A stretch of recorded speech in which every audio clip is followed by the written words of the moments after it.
Good afternoon, everyone. Thank you for joining me. I'm Leo Felice, and I'm ready to continue and hopefully finish this second case of Ace Attorney Investigations, Turnabout Airlines. So yeah, the last time that I played this, Edgeworth was on a plane, some turbulence occurred, and then he ended up opening the elevator, finding a dead body. He got discovered by the flight attendant, Rhoda Tenero, and automatically assumed that he was the culprit, so they detained him, but using facts and logic, he managed to, for the most part, prove his innocence, even against a very angry Borginian man named, what was his name? It was like LeBlanc or something. I can't quite remember. Either way, plane landed, and now the suspicion seems to have shifted towards the flight attendant. So now we gotta figure out the truth and find out who's behind this heinous crime. Alright, Francisco, what do you gotta say? Miss Tenero's in the flight attendant's room. Let's move. That blue door over there leads to the flight attendant's room, sir. Alright, let's go see what Miss Tenero has to say for herself. And then we got Mr. LeBlanc over here mauling. You! Hurry and solve your murder! If you do not, how am I supposed to have my cargo returned to me? If you could please be patient just a little longer, Mr. LeBlanc. Hurry and solve it, like strike of thunder! It's as fast as lightning, and believe me, if I could, I would. I've been told by Miss Von Karma that you can now enter the flight attendant's room. Please feel free to look around. Thank you. Now to unravel Miss Tenero's true intentions.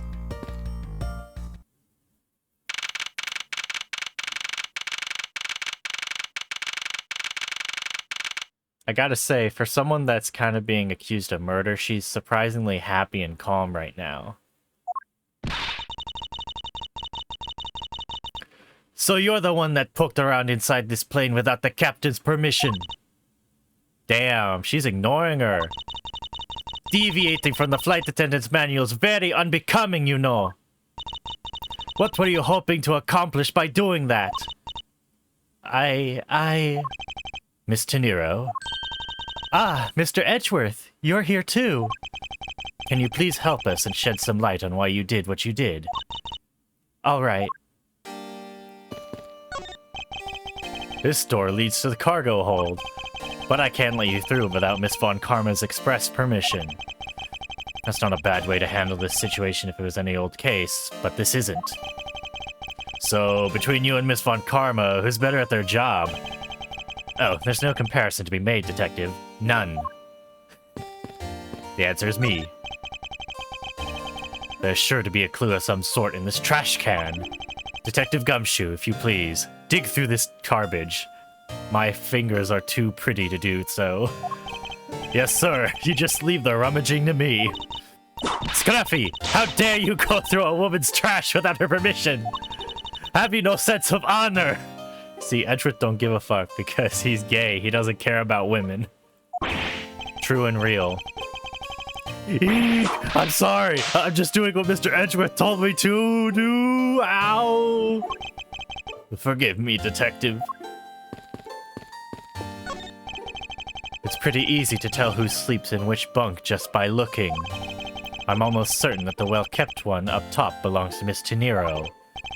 Ew, this bottom one's a giant mess. You sloven, squalid scoundrel of a man! You dare to scrutinize a woman's bed and invade her privacy? Yow! There are some things in life best kept to yourself, Detective. I feel like Francisco took that a little too personally. What exactly is this panel for? Ah, that's the emergency control panel for the elevator. We used it to stop the elevator on the first floor and to keep its doors open. Whoop. Back here again. Can't look at the poster. What's all this junk inside these boxes? There's no rhyme or reason to any of it. That's our lost and found, Mr. Edgeworth. Gold crowns and swords and necklaces. It's like a treasure trove in here, sir. The fact that they were left on the plane implies they were carried onto it to begin with. Something tells me it's time for Go-U to send its metal detectors out for repairs. And what are inside these boxes? Oh, those are some souvenirs I bought in Borginia. There's so many! There's even a second box! Well, yes, I find that folk art from around the world does great things for my creativity. The suitcases certainly could have done with a whole lot less of your creativity. It's one of those suitcases designed by Miss Teniro. You can tell it's hardly ever been used by the lack of even a single scratch on it.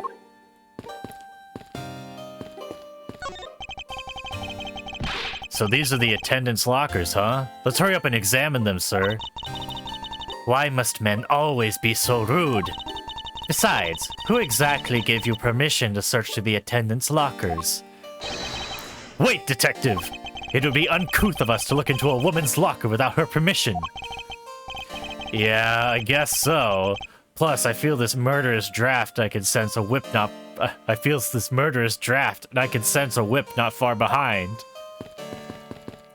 You saved.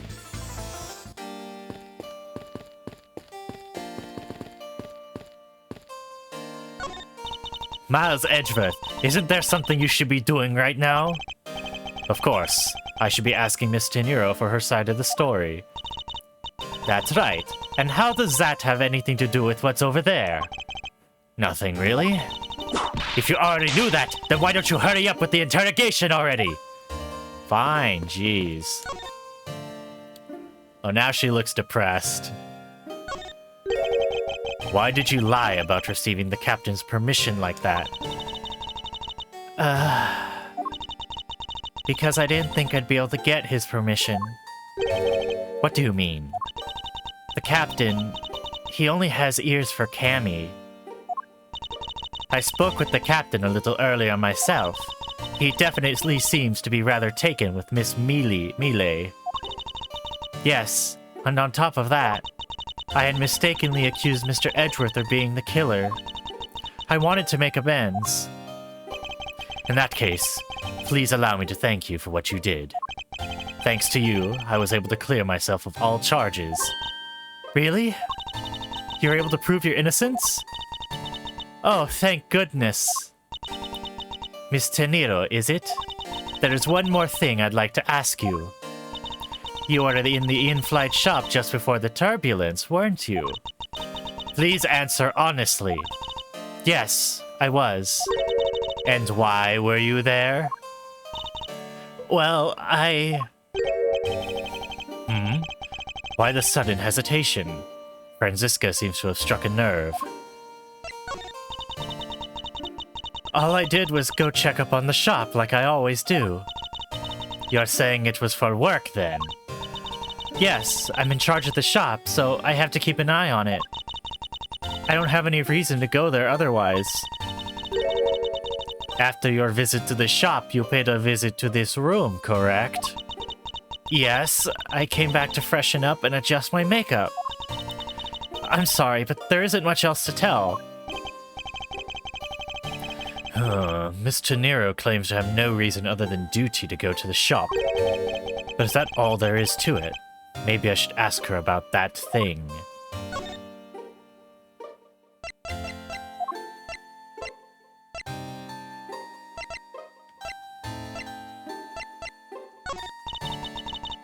I'm sorry, Mr. Edgeworth. I don't know how to answer you.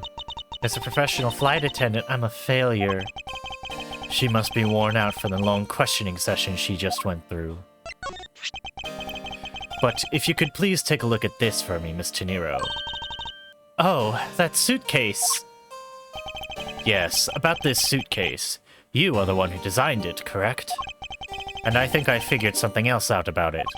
This suitcase is the reason you went to the shop, isn't it? There's nothing you won't find out eventually, is there? Won't you please tell me more about this suitcase? Yes, I was interested in seeing how the suitcases I designed were selling. I know that as a service professional, I'm not supposed to care, but I really wanted to know. And I was glad to see that it was the last one there. The last one there?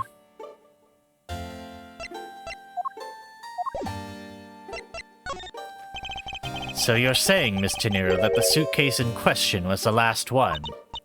Yes, they're just so popular, they're practically flying off the shelves. That's not exactly the impression I got. The one in the shop is most definitely the last one. Well, we're currently looking at that suitcase. Really? Then I guess we sold all of them. Thank you very much for taking the last one. I didn't say anything about buying it. Then say you'll buy it. I'm sorry, I can't. It's fucking disgusting. But why? I think it'd go great with your complexion, Mr. Edgeworth. It really suits you. I guarantee it personally as a surface professional. Well, that is... How should I put this? It's fucking hideous. What? Maybe that was a bit too direct. Moving on, my issue with the suitcases isn't the design. It's the number of them remaining. Remaining?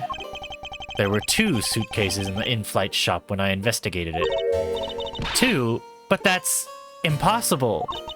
I'm sure there was only 1. Looks like her story has generated quite the contradiction. When I left the shop, I'm positive there was only 1 suitcase left. Something is amiss here. What could be the meaning of this inconsistency?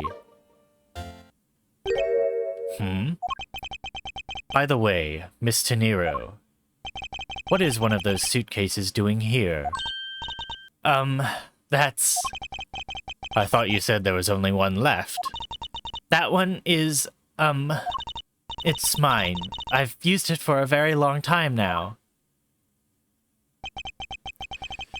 She's used it for a long time. I think not.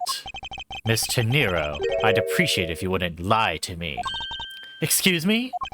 I don't believe for even 1 second that you've used this for a very long time. I mean, for fuck's sakes, you still got the fucking price tag on it. Take that! Tell me, Miss Tenero, is it also your habit to keep the price tag pristine on your suitcase? What is the meaning of this? Why would you lie about the suitcase? Despite having faith in her design sense, the sales numbers made her cry bitter tears. The truth is becoming increasingly clear to me. Miss Tenero, I think I understand. I know what you're trying to hide. Now then, this suitcase was originally in the in-flight shop. Seeing as how the price tag is still on this suitcase, one can only assume it was out on the floor for sale in the shop. And the person who bought this suitcase was... you. Take that! Wasn't it, Miss Tenero? I hate to say this, but this suitcase that you designed, it hasn't sold very well, has it? You saw how poorly the design that you poured your heart into was selling, and were deeply hurt. That's why you wanted to make it look like it was selling by buying it yourself. Isn't that right? Then, the reason you went to the shop and came back here was... I'm sorry. All I really have is my job. I was overjoyed when my design was chosen. I thought that maybe I'd finally accomplished something. But the suitcases didn't sell. It's because of the design, isn't it? All because it's because, as you put it, fucking hideous. I can't say they chose a great place in which to sell them either. We weren't selling a single one, and they were just sitting there collecting dust. I felt so bad seeing them there, day in and day out. So I decided to buy one for every flight I worked. You buy every single time you work a flight? I see. So in order to keep your resolution, you went and bought one today as well. Yes, and here's my receipt for that purchase. This receipt is clearly timestamped 5:40 a.m. Who the fuck buys a suitcase for $1,200 US? What a ripoff. The truth is, there's still a bunch of them left unsold. They're planning to scrap the remaining ones at the end of this flight. Miss Teniro, where are these other suitcases? They should all be down in the cargo hold. Then the suitcase the killer used would very well have come from the cargo hold. Mr. Edgeworth, you don't think that the killer used one of my suitcases to... Yes, I do. The killer used one of your beloved suitcases to move the victim's body. How could they? Those suitcases were meant to be faithful partners to our passengers on their trips. That's all I ever wished for them to be. Miss Teniro, is there any other way to get to the cargo hold other than the elevator? The only other way is just through that door there. And what about security? That door has no special lock installed because... just to enter this room, you need a special key card that only crew members have access to. Which means that the culprit is someone who can enter this room, eliminating the passengers and leaving only crew members as potential suspects. I can't believe it. Hold it! Yes, Franziska? Going on these wild goose chases, you're a disgrace to the Von Karma name! And what do you mean by that? This suitcase came from the cargo hold? That fact alone tells the whole story.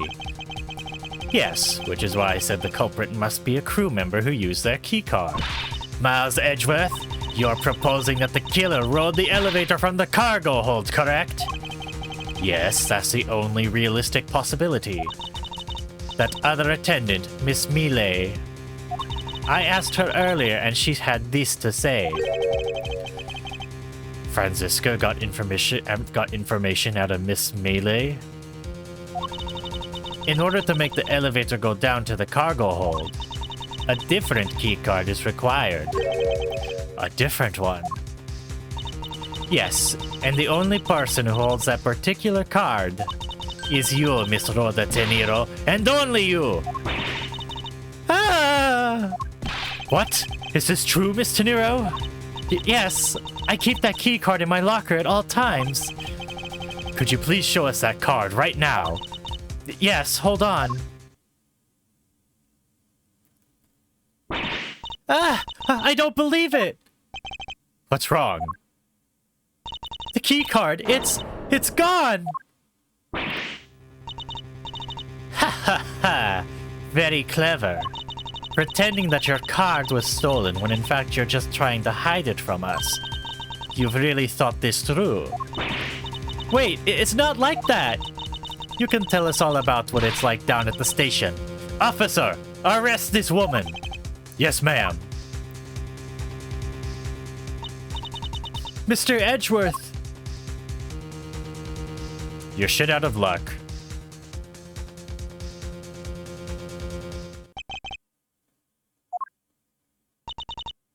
What's wrong? There's disbelief written all over your face. Franziska, I know that you're lead investigator on this case. However... Hold it! Don't even think about wasting any more of my time! You know the rules as well as I do.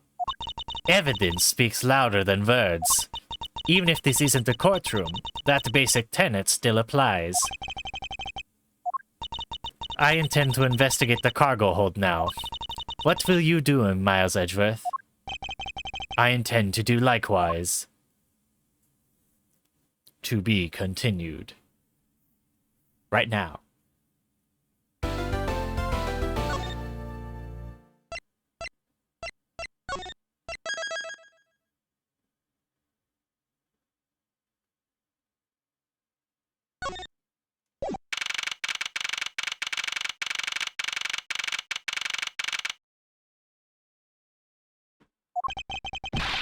Wow, so this is the cargo hold, huh? Damn. Front-facing Edgeworth, Franziska, and Gumshoe aren't real. They can't hurt you. Oh, shit! It's so big!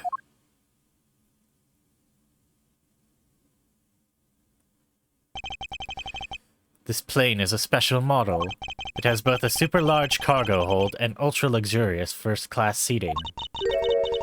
So this is a real scene of the murder. There's certainly a high probability of that, which is why we're here, correct? Okay, let's get investigating, sir.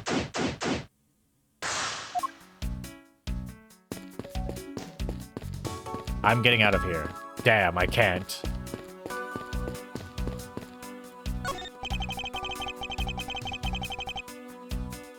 Ooh, I just love pushing the buttons on elevators and crosswalk signals. Here, you should give it a try, sir. Go on, push it. The elevator's currently stopped on the first floor, Detective. It can't move. Oh yeah, I guess nothing would happen if you pushed it now. Well, nothing would happen normally anyway without the special key card. Both the door to the attendance room and the elevator's control panels require a key card, which makes it impossible for a passenger to come down here. All sorts of boxes are piled up here. This one says flammable, and this one, it says pharmaceuticals. This one says for exorcism use only. Just what kind of operation is this airline running? Have you noticed anything strange happening around here? No, sir, I haven't noticed a thing. I'm not sure that he meant to sound so oblivious.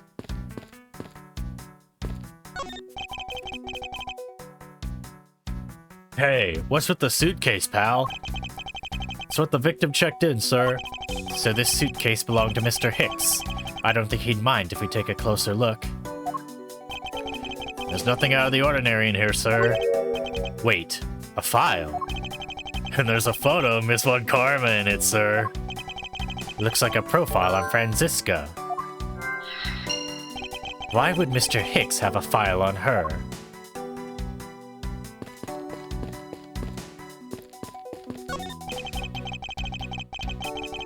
Keeping track of this many pieces of cargo must be very taxing on the cargo crew. This sure brings back memories of when I worked as a part-time mover, sir.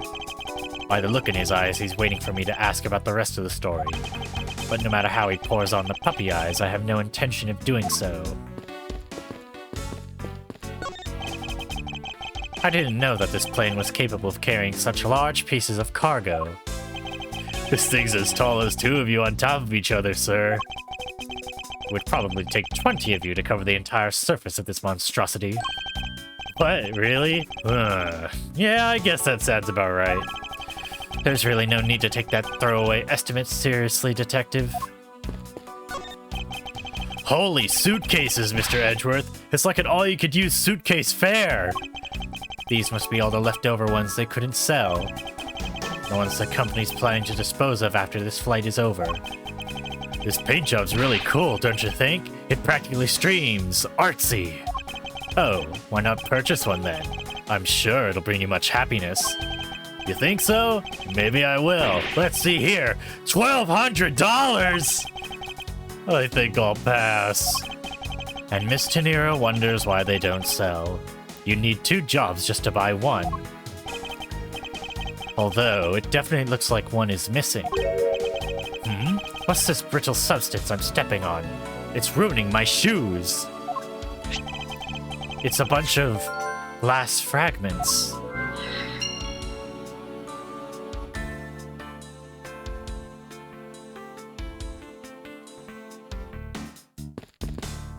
Let's see. I'm going to use logic.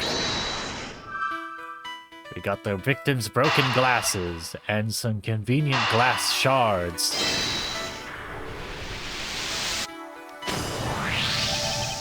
I think we can safely conclude that these fragments are from a pair of glasses. And the victim was wearing a pair of broken glasses. Exactly what I was thinking. I'm sure that the shards would match up perfectly with the remnants of his glasses' lenses. Ergo, the victim was here, just as I suspected. So you're saying that the real scene of the crime was here, sir? Isn't that what I've been saying for a while now? Oh, is it? I didn't know that. Perhaps it's a bit early to draw that conclusion. However, I believe that the probability has just skyrocketed considerably. All that's left is to find the murder weapon.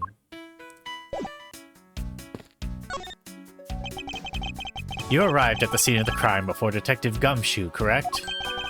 And you then immediately began to direct the investigation. It seems to me that you were already here at this airport for something besides this murder. Yes, I was.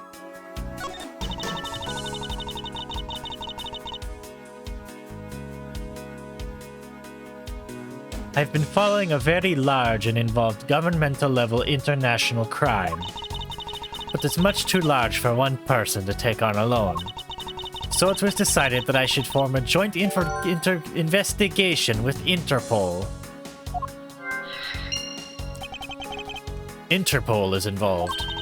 It's a top-secret operation, so I can't really tell you any more than I already have. Too bad, I'm going to beat you with fuck, wrong button. Logic, fuck. Logic.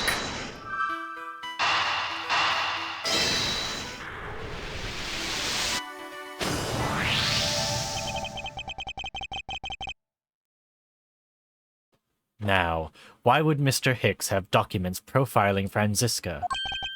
Oh, I know. I bet he's a big fan of Miss Von Karma, sir. I bet they matched on Tinder. Franziska said she had come to this airport as part of an Interpol investigation. Oh, maybe Mr. Hicks had heard she was coming here and he followed her like a stalker. Detective, I think it's more likely that Mr. Hicks was in actuality Interpol Agent Hicks. I think Franziska has some splaining to do.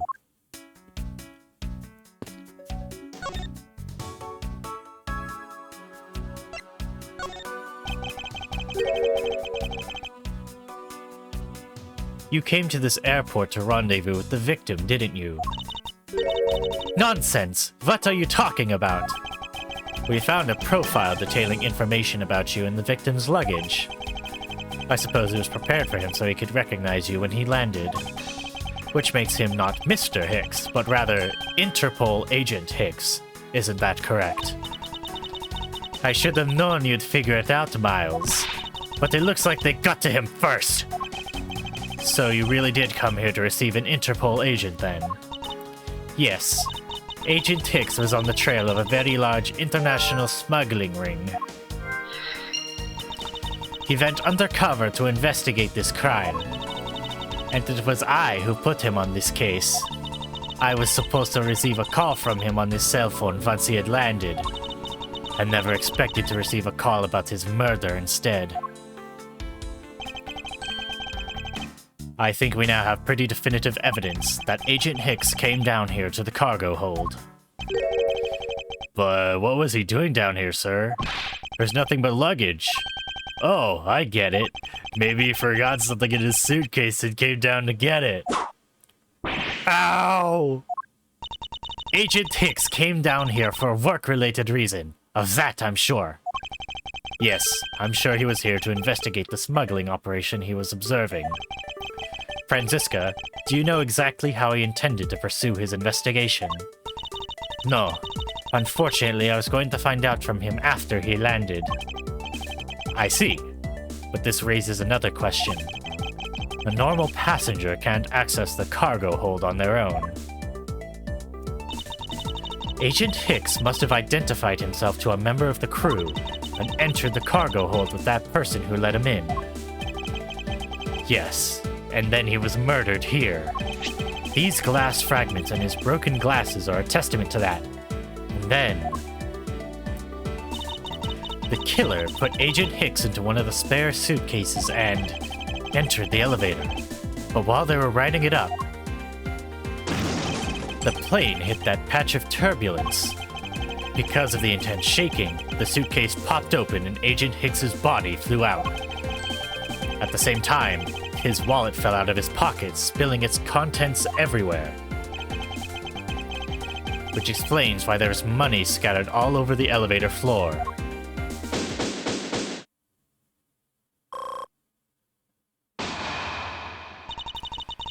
I think it's pretty easy to say who the culprit is at this stage. What? Really, sir? I know what you're thinking, Miles Edgeworth. But the killer can be none other than Miss Rhoda Teniro.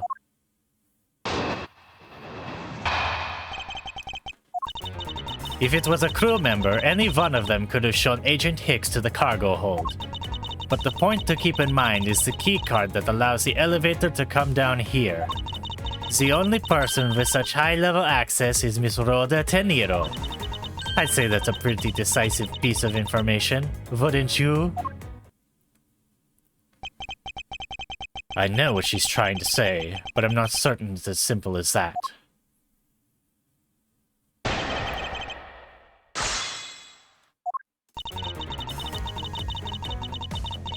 Hold it! That might be true, but then it could be anyone, including Miss Mealy, or even the captain. Don't be a fool. A plane without a pilot in the cockpit is like a horse without a rider, crop in hand, much like Scruffy over there. I can't disagree with her on that. Detective Gumshoe does always need a guiding hand. Very well, then what about the other flight attendant, Miss Mealy? Ha! I thought you might ask about her. Hold it! But it's highly likely that the key card was stolen from Miss Teniro. Objection! It's highly likely. Is that possibility the best you can come up with? And you call yourself a disciple of my father? Yes, well, while I don't have any evidence, Be quiet! You're a disgrace! There's more evidence pointing to Miss Rhoda Teniro, you know. It's not just the key card that gives her away. Are you talking about the murder weapon, the Captain Hugo piggy bank? Yes, she is also the only person with the key to open that display case.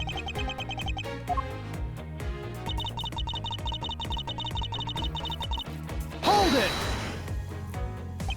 But that is a fake. Objection! Stop right there, Miles Edgeworth. You don't have any proof that this is just a red herring. If you must keep on insisting that it's a fake, then what is the real murder weapon, and where did it go? Fog. Speechless, I see. That's not a surprise. After all, you know that we've searched the entire cargo hold and came up empty-handed. There must be a way. There must be something that can help me rule out that piggy bank as the murder weapon. What should be examined further to help us ascertain the authenticity of the weapon? Franziska, I think you are too quick to jump to conclusions. Oh, was I? Yes, we don't even have the autopsy results yet. How can I not say that you've made a snap judgment when you have yet to even see if the wound on Agent Hicks's head is consistent with the murder weapon? Shit, you got me there. Scruffy! Yes, sir. Contact the medical examiner's office at once. I wish to hear the results of Agent Hicks's autopsy. Eek! Yes, sir!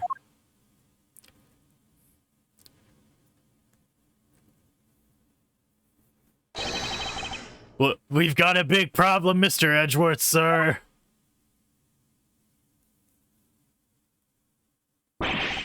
What is it, detective? They're still doing the autopsy, but they said they already know this one thing for sure. Report! Now! The doc said that it's one giant bruise from a beating from his shoulder down to his mid-back. From the victim's shoulder to his mid-back. He was beaten over such a wide area. Well, I'd say maybe it's a sign the killer had a grudge against Agent Hicks. It wasn't just his head. The killer went all out and hit him multiple times, sir. Scruffy, what is had a grudge against Agent Hicks supposed to mean? Well, that's, Was the wound on the victim's head consistent with the murder weapon, detective? Oh, well, they said they were still looking into that, sir. You're completely useless! Yow! Sir, I told you already, you can't go down there! No, you'll remove yourself from my way! What is all that racket? My luggage! My cargo! They're mine! And I demand you return them to me! We're still investigating the cargo hold. Please understand and have a little patience. Dude, they're like touching chests to each other. That's kind of gay. I suppose there is no choice. Finally, I think he gave... Hey, what are you? You have left me no choice but to use strong force. Ah! You won't get past me. This is... Wait, that's it. So that's what this whole thing has been about. Further, there's the matter of the key to the display case that held the murderous bank. I think that guy's gonna die. After all, you know we've searched the entire cargo hold and came up heavy-handed. Ooh, that's his head. The doc said that it's one giant bruise. Ooh, he did a sick flip.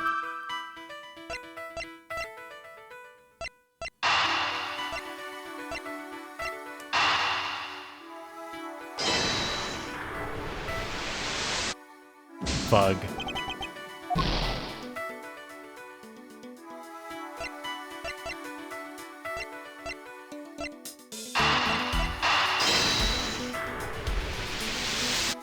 There we go. Allegedly, the killer struck the victim many times over, which is why there's extensive bruising over such a wide area. But is that really the correct conclusion to draw from the evidence? The bruise from his shoulder to the middle of his back is one continuous mark, which is more suggestive of a single blow to the back. If that's the case, then the piggy bank is much too small to have caused that. Therefore, the murder weapon must be something far bigger.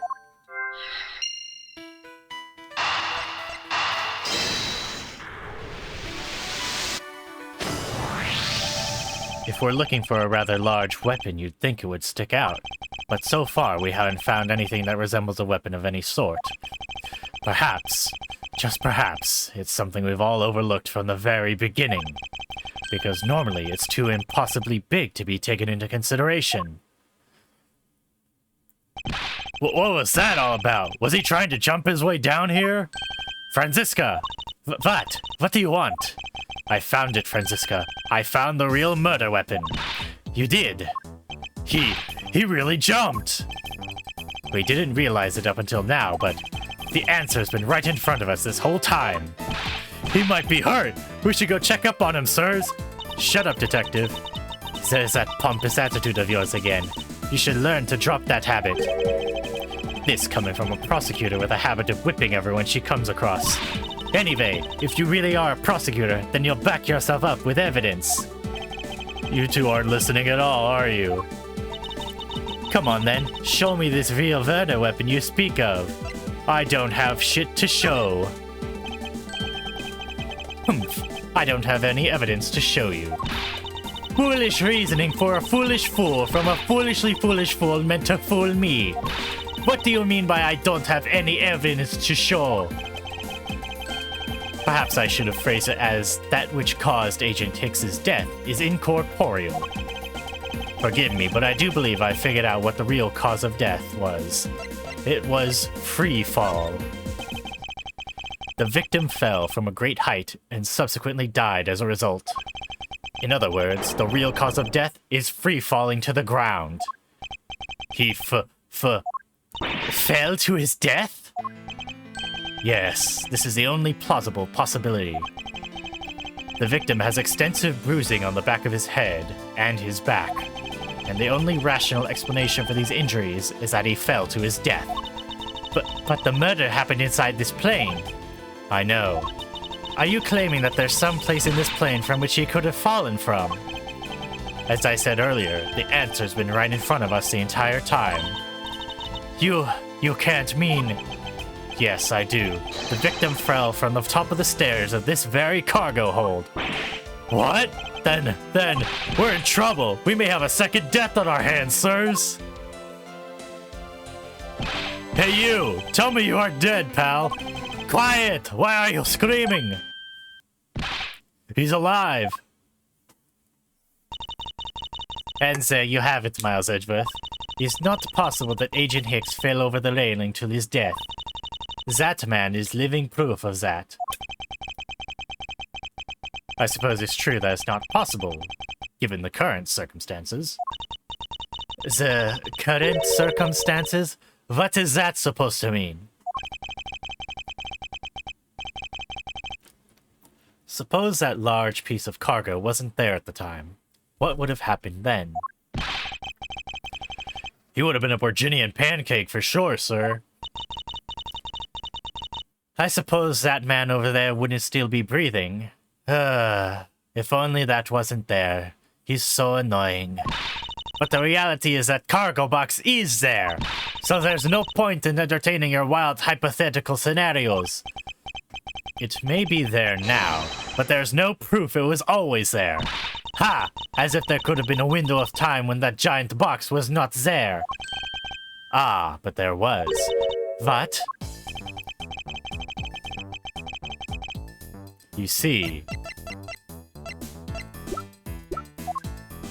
we had that refueling in Zhengfa. Take that! You refueled in the Republic of Zhengfa? Yes, this flight had a short layover in Zhengfa in order to refuel. But that wasn't the only reason for the layover. We also transferred some cargo. What if the box in question was only transferred onto the plane at that time? To further prove my point, let's take a look at what was next to the box in question. Ah, it's labeled Zhengfa Express. Correct, meaning it was loaded onto the plane in Zhengfa. Now, what if the box in question was also loaded on at the same time? It would mean that the box was not here in the cargo hold during the Europe-Zhengfa leg of the flight, making a clear drop from which Agent Hicks could have fallen to his death entirely possible. Ah, but your theory is still very far-fetched. Then allow me a chance to prove how very likely my scenario is.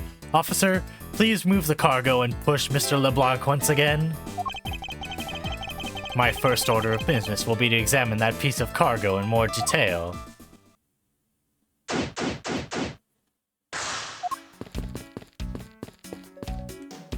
Damn, they're back at it again. This is a rather large piece of cargo. There's a tag on it, sir. Let's see. A leaf red statue. Never heard of it. Nor I, but all I care about is if we can prove it wasn't here at the time of the crime. Then let's get investigating, sir. Hurrah! Hurrah! Hurrah! Oh, I'm getting fired. Look here! Do not go about touching my possessions without my permission! Ah, don't rush up on me like that, pal. So, this belongs to Mr. LeBlanc, does it? I should see what else I can find out from him. Keeping track of this many pieces of cargo must be very taxing on the cargo crew. I already read this line.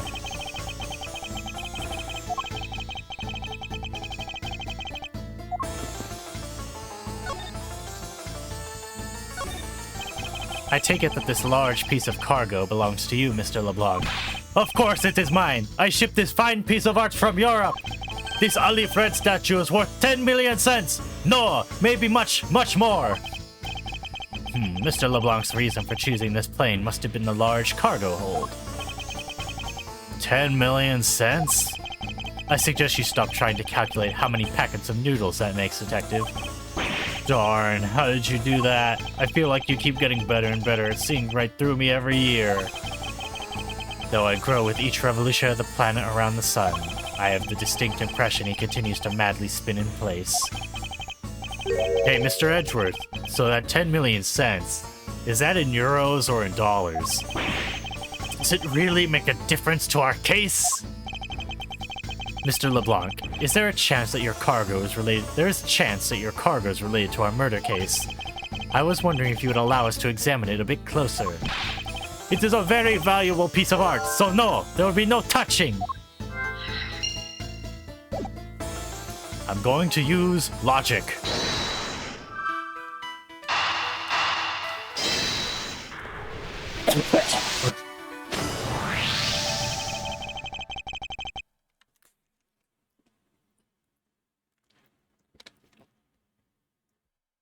If Mr. LeBlanc has something to do with the smuggling ring, then it's possible that this fake statue is brought on board in Zhengfa.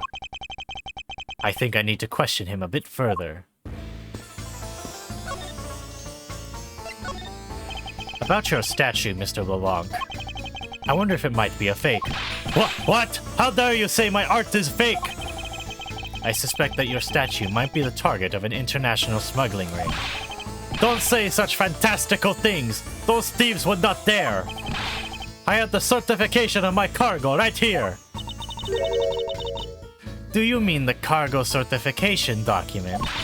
Mr. Zinc LeBlanc, why didn't you say so earlier? Please, show it to us at once! I can't read this! What does it say? It says plain as day that cargo was put onto the plane in Europe. And there you have it, Miles Edgeworth. Too bad for you. This statue was brought on board in Europe, just as it states in the certificate. No, that's... Which means there was never a window of time in which the statue wasn't sitting here.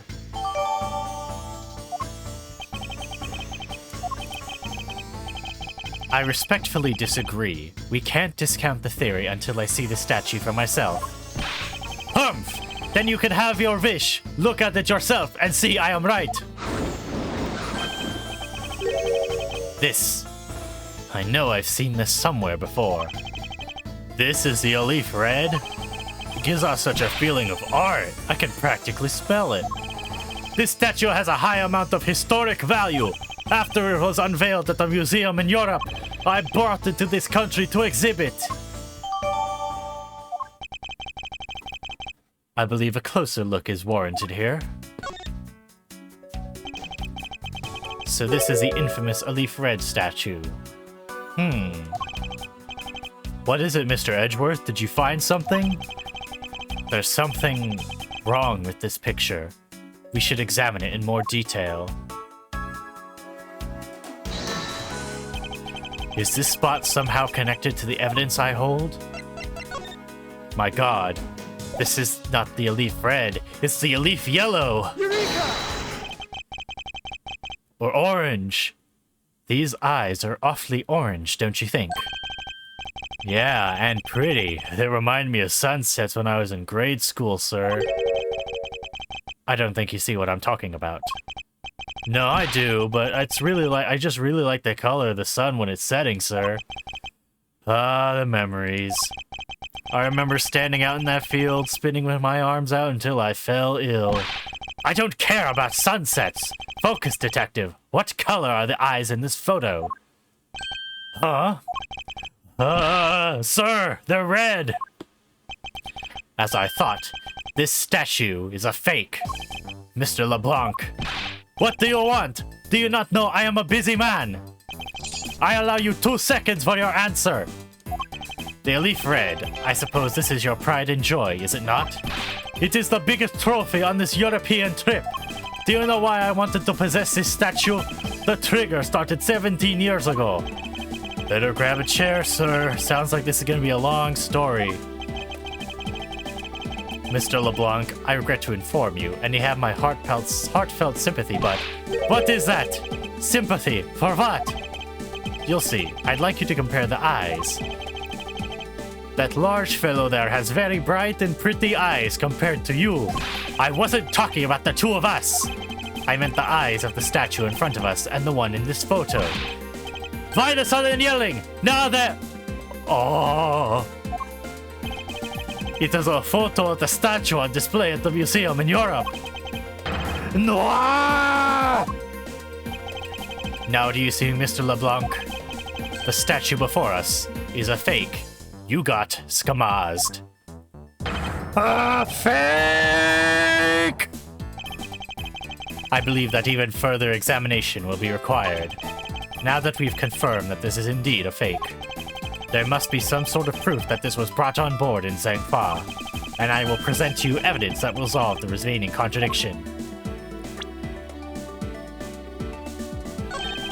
What's this? The statue looks like it's stepping all over its neighbor's cloth cover.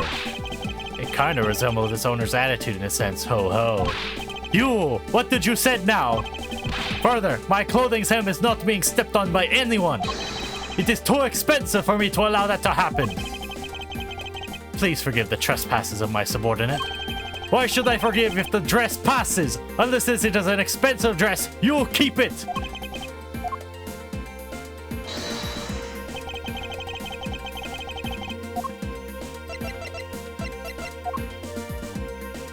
Eureka!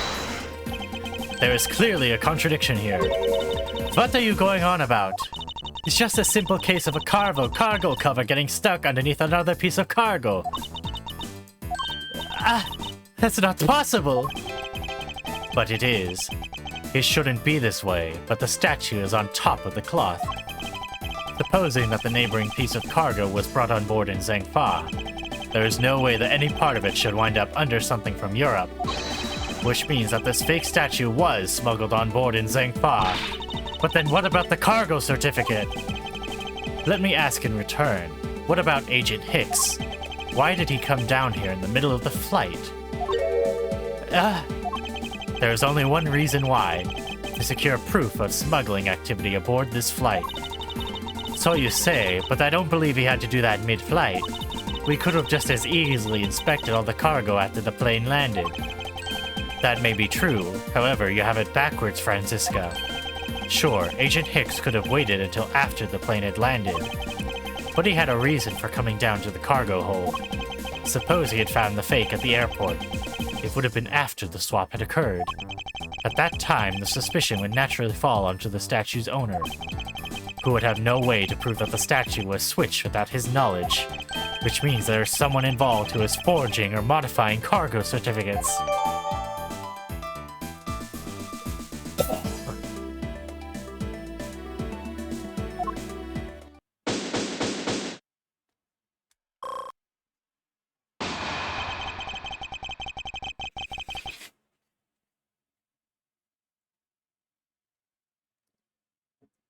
I guess the victim knew the real version of this was gonna get nabbed, huh?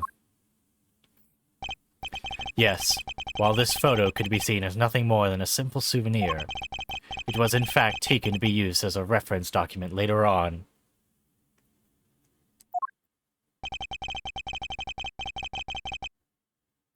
Next, Agent Hicks had to secure proof that the smuggling had taken place.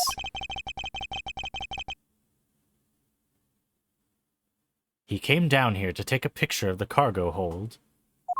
A rather empty one at that, right before the fake statue could be loaded on board.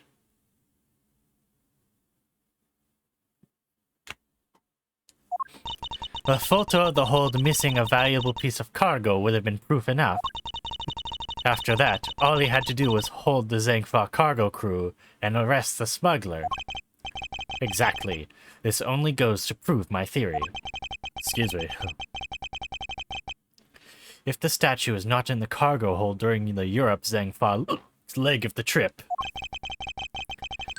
there would have been enough height from which Agent Hicks could have fallen to his death. Excuse me for a couple minutes.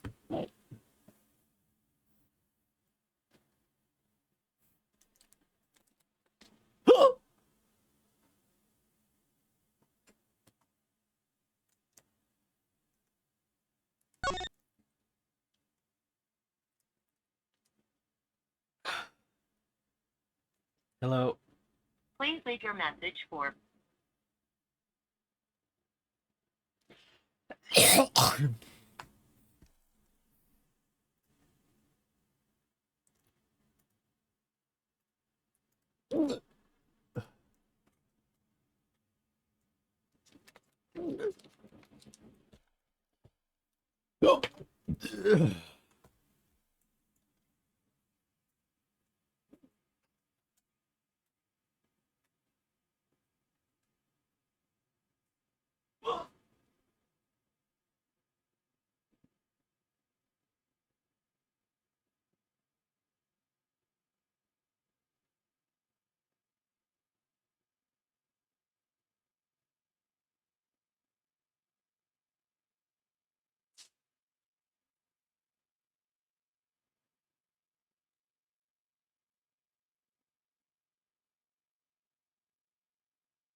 Okay, I'm back.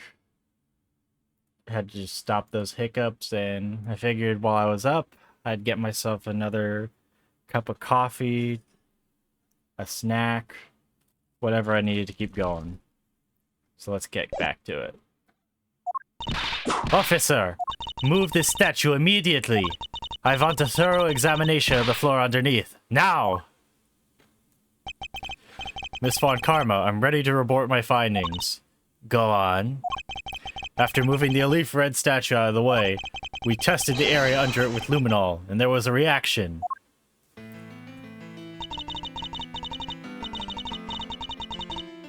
I see. There was a blood reaction to luminol, an indication there was blood in that spot. Can we stop looking at it now, sirs?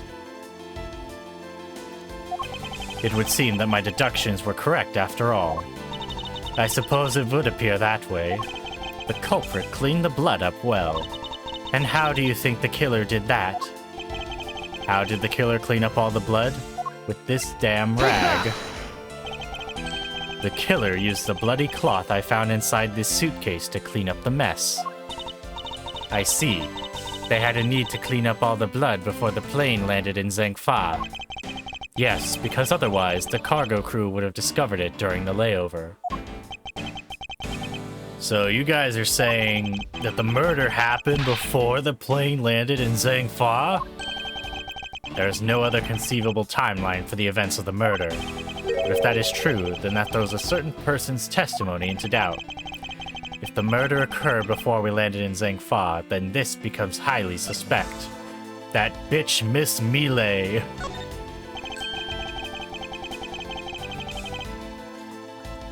Recall Miss Melee's testimony about Agent Hicks in regard to when we departed Zhengfa. I saw Mr. Hicks sitting in his seat at 5 a.m., you know. She claims Agent Hicks was alive at the time of the service calls, but... That totally contradicts the facts, sir. That's a lying hoe. But why would she lie about something like that? I think the only person who can answer that is Miss Melee herself. You're in trouble now, bitch. Damn, I did not add enough sweetener to this coffee, but I'll make do.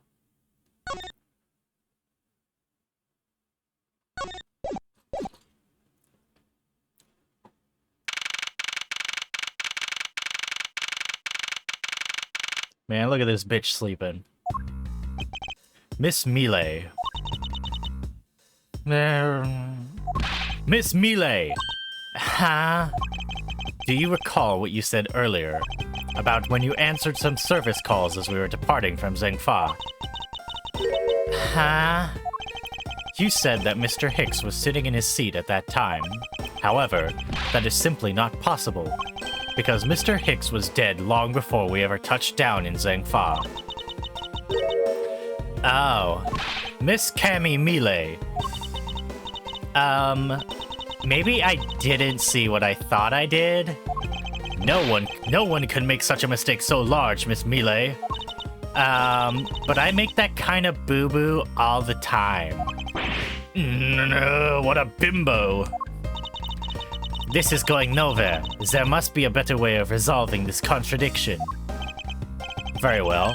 Miss Melee, if you please, tell me about your alibi during the time span, from just before we were to land at 3 a.m. and 6 a.m. when the body was found. Are you telling me I'm a suspect, Mr. Edgeworth?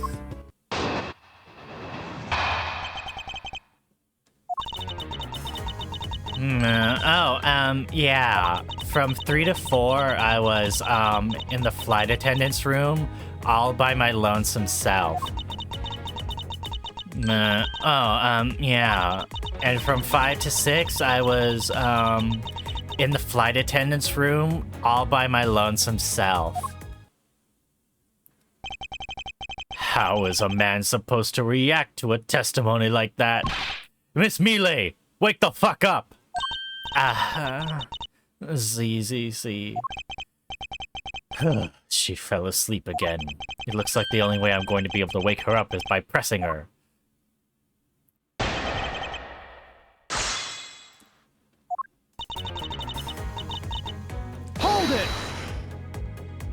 Miss Mealy, wake up! I'm awake. ZZZ. Miles Edgeworth, I demand you do something about this flight attendant this instant. Why ask me to wake her when you can finally put that whip to an appropriate use? Hold it! If I remember correctly, food was being served in first class in the lounge between the hours of 3 and 4. Yeah, but that kind of stuff's run by Miss Rhoda. Then what were you doing in the attendance room at that time? Eating, and then having a moist, delicious dream. You mean you were neglecting your duties? No way, sleeping's part of our job too, you know. Hold it! Miss Mealy, how many times do I have to repeat myself? Wake up! I'm awake. ZZZ. Ouch, what did you whip me for, sir? Oh, what did I miss? A poor detective being on the receiving end of a lash in your stead. Really? Sorry about that. You can make amends for that by continuing with your testimony.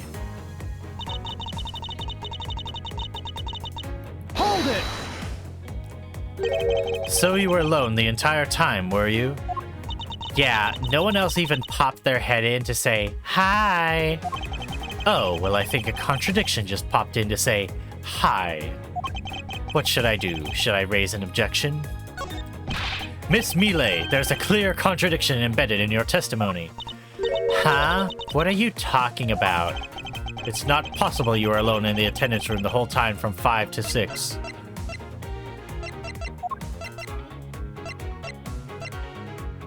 Take that! I wonder if you'd be so kind as to take a look at this receipt, Miss Mealy.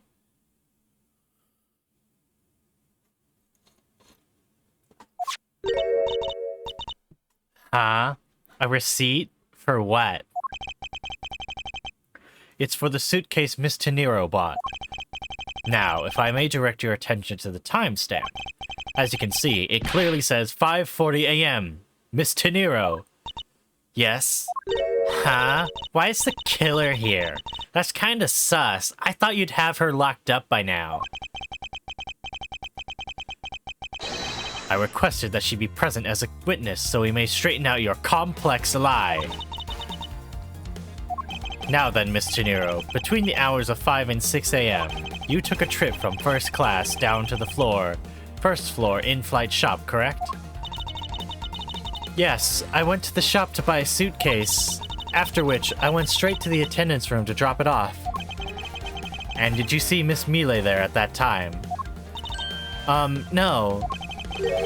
So, Miss Mealy, were you really where were you really between the hours of 5 and 6 a.m.?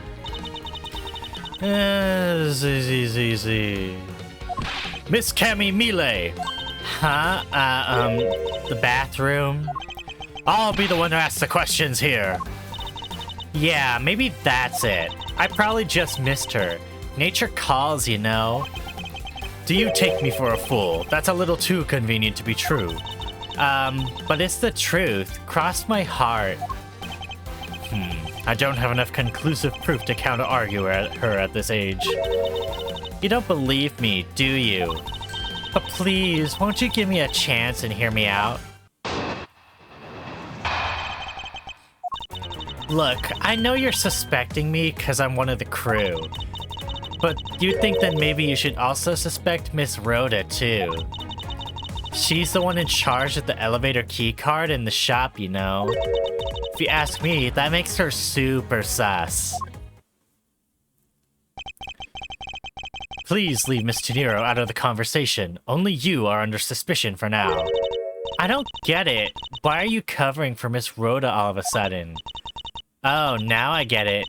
Maybe you've got your eye on Miss Rhoda.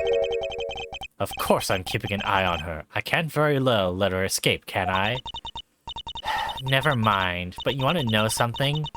Miss Rhoda actually kinda I have absolutely no interest in people who can't appreciate my sense of design.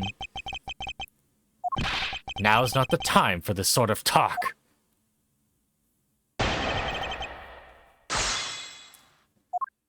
Look, I know... Yeah, I already read this. Hold it! No, it's not the only reason I have for suspecting you.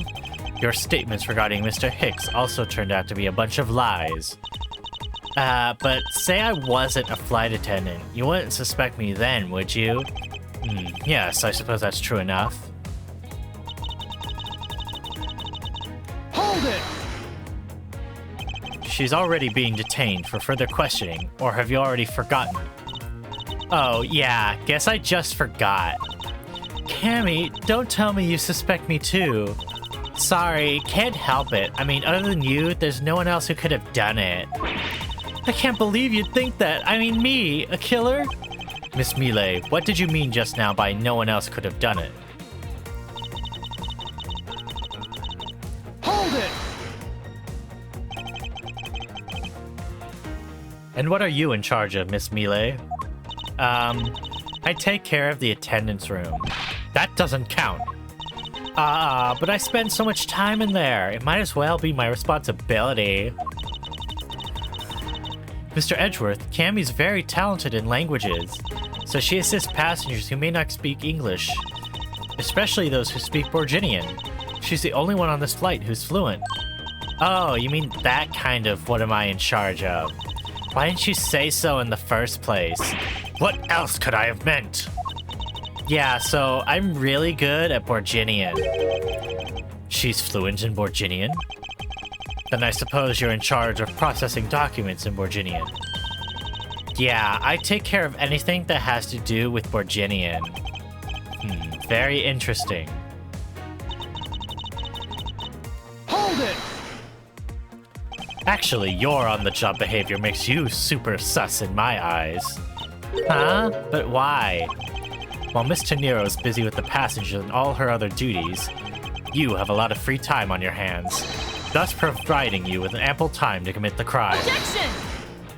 Miles Edgeworth, I demand you cease and desist in this line of conjectural questioning. I won't allow you to bluff your way through this like a certain defense lawyer. Ugh. But I do not honestly believe Miss Mealy does not have any actual work aboard this flight. Oh, that's not true, Mr. Edgeworth. Although, well... all I'm in charge of are the attendance room and some Borginian stuff. Hold it! So what exactly do you do as the one in charge of some Borginian stuff? I do stuff like translate things from and into Borginian. Cam is the only member of the crew who understands Borginian, Mr. Edgeworth. Miss Mile, I take it then that is your job to process all the Borginian paperwork? Yeah, see, I totally pull my weight around here. So it would appear. Perhaps I should ask her for a few more details about her work, and... Miss Mile, it's very unladylike to push suspicion onto someone else. That's not what I'm doing at all. I'm just saying that Miss Rhoda is very sus. There you go, pushing everything onto her again. I don't get what you're saying. It must be a really abstract concept, huh? The only thing abstract here is the landscape inside your head.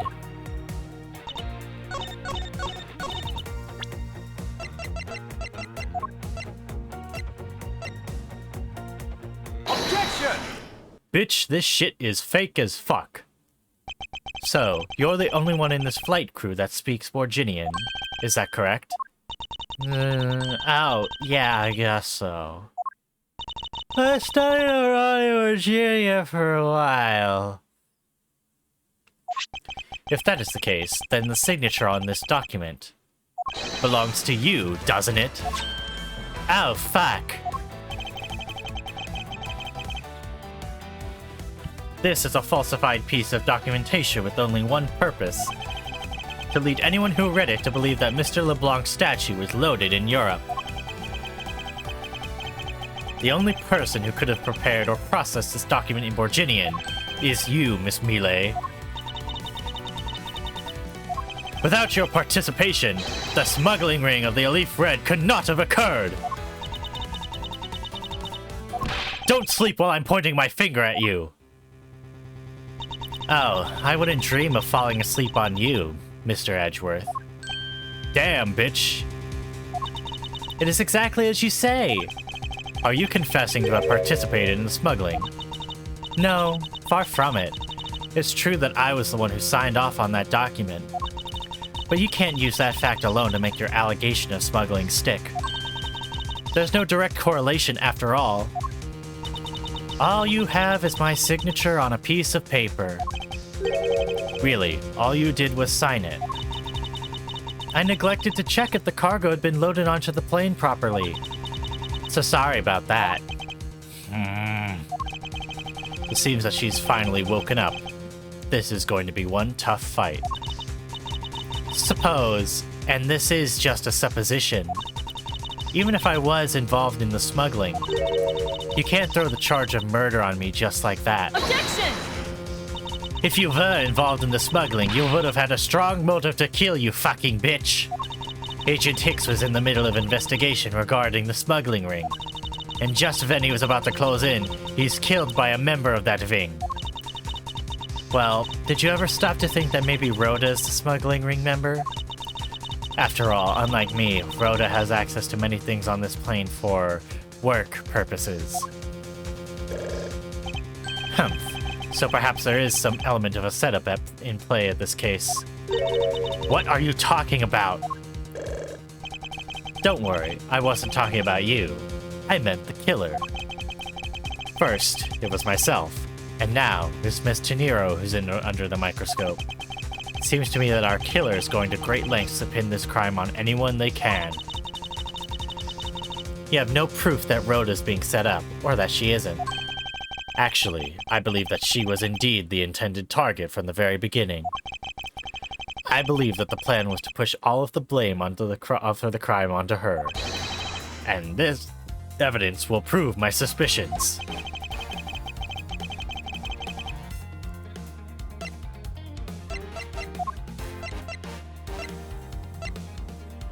Take that! The killer could have hidden the body anywhere, and yet they chose this gaudy, ugly-ass suitcase. Why is that? Perhaps it was just to move the body up from the lower deck to the first floor. However, why go through the trouble to do so? The only way all these actions make sense is if the killer had wanted to frame Miss Teniro for the murder. Miss Teniro buys a suitcase on every flight she works without fail. But, should her suitcase be switched with the one containing the victim's body, that would put her in a very tight spot. Unfortunately for the killer, the turbulence put an end to that plan. There wasn't enough time to put the body back into the suitcase, ergo they made do with whoever was at hand, adapted their plan, and tried to frame me as I lay unconscious on the floor from the turbulence. The killer then went to hide the suitcase in the in-flight shop, and brought the piggy bank back to the elevator in order to fabricate a false weapon. A lot of work for a fruitless endeavor, wouldn't you agree? Sounds like the killer had a tough time too, huh? I mean, why did the killer need to frame someone that badly anyway? That is because of the special circumstances surrounding this particular case.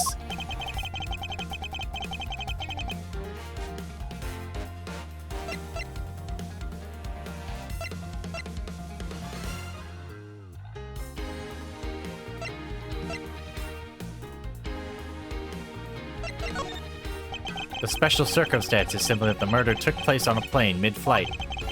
No matter which country, customs is quite strict in this day and age. So no matter what you do, the chance that the body would be found is very high. Therefore, there was no choice but to frame either Miss Teniro or myself. In other words, the only one who fits within the boundaries of this criminal's movements is not Miss Teniro or myself, but you, Miss Cammy Mealy. Only you and you alone could be the killer. And...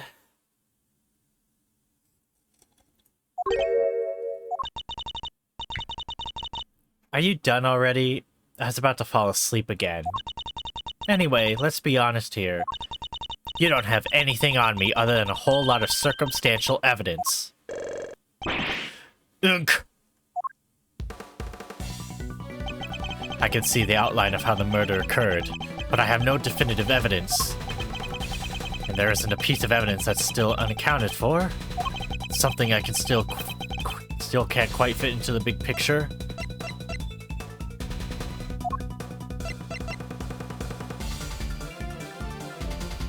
Take that! This piece of evidence will answer all of our questions. Are you sleep presenting or something, Mr. Edgeworth?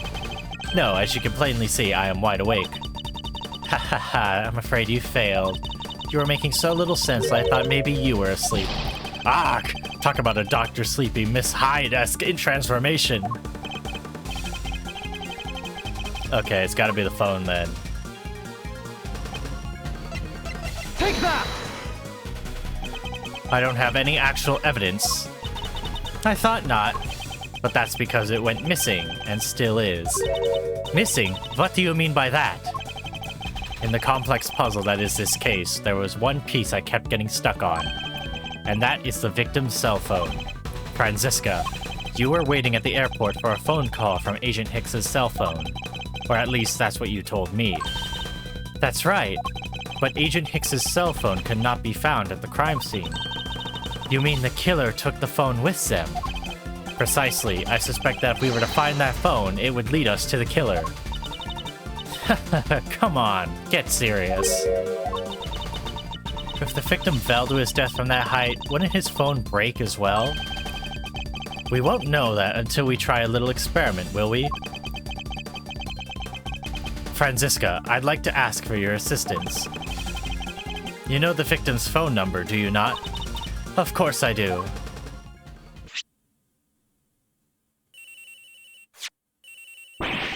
Agent Hicks's phone! It's ringing from somewhere, sir.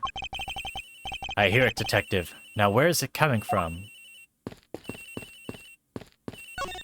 It sounds like the phone's up in the flight attendant's room. We'd better hurry to the flight attendant's room, sir.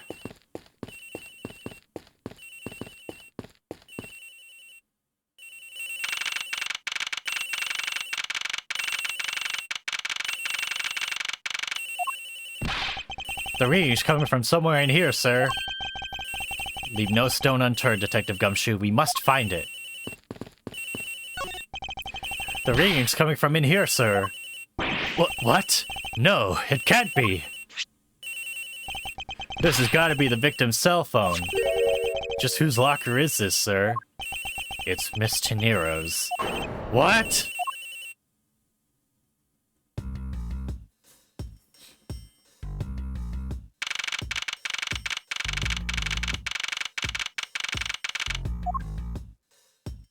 So, Mr. Edgeworth, how did it go?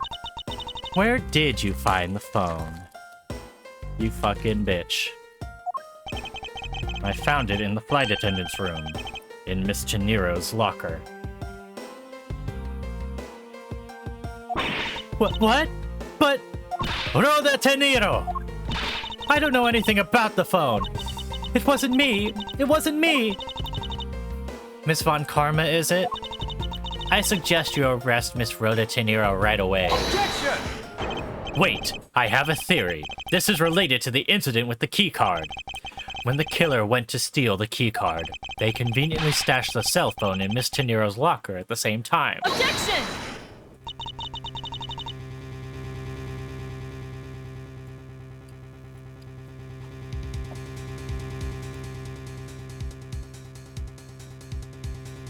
This is related to the keycard, alright. In the same way that we have zero proof that the killer did just that. The only voice that sings the truth is evidence. That is the one bird we cannot ignore. What should I do? Franziska's right. I can't offer baseless conjectures at this point. Alright then, why did the culprit take the cell phone from Agent Hicks? It must have something very incriminating on it, or in it. Hold it! What now, Miles Edgeworth? It's not over yet. We have yet to figure out why the killer took the phone. What? Inside this phone lies the final piece of incriminating evidence that will point us to our killer. We need to examine this phone in more detail. Alright, I gotta chew something real quick.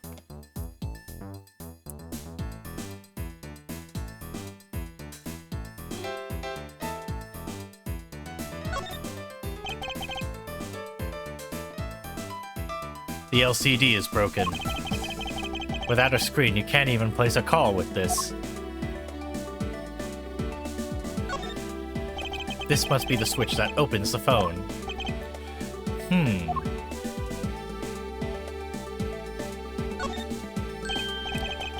Ah, it's a camera lens. Come to think of it, I wonder, how exactly was Agent Hicks planning to preserve the crime scene of a smuggling? Franziska, I need you to confirm something. This cell phone, can it take pictures? Mr. Edgeworth, I can't believe you don't know about this kind of basic stuff, sir. This looks like a very similar model to my own, and mine can take photos just fine. Do you think Agent Hicks could have taken some pictures with this?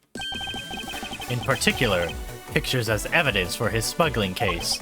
If so, I'd say there may be some very inconvenient photos in here for our killer smuggler.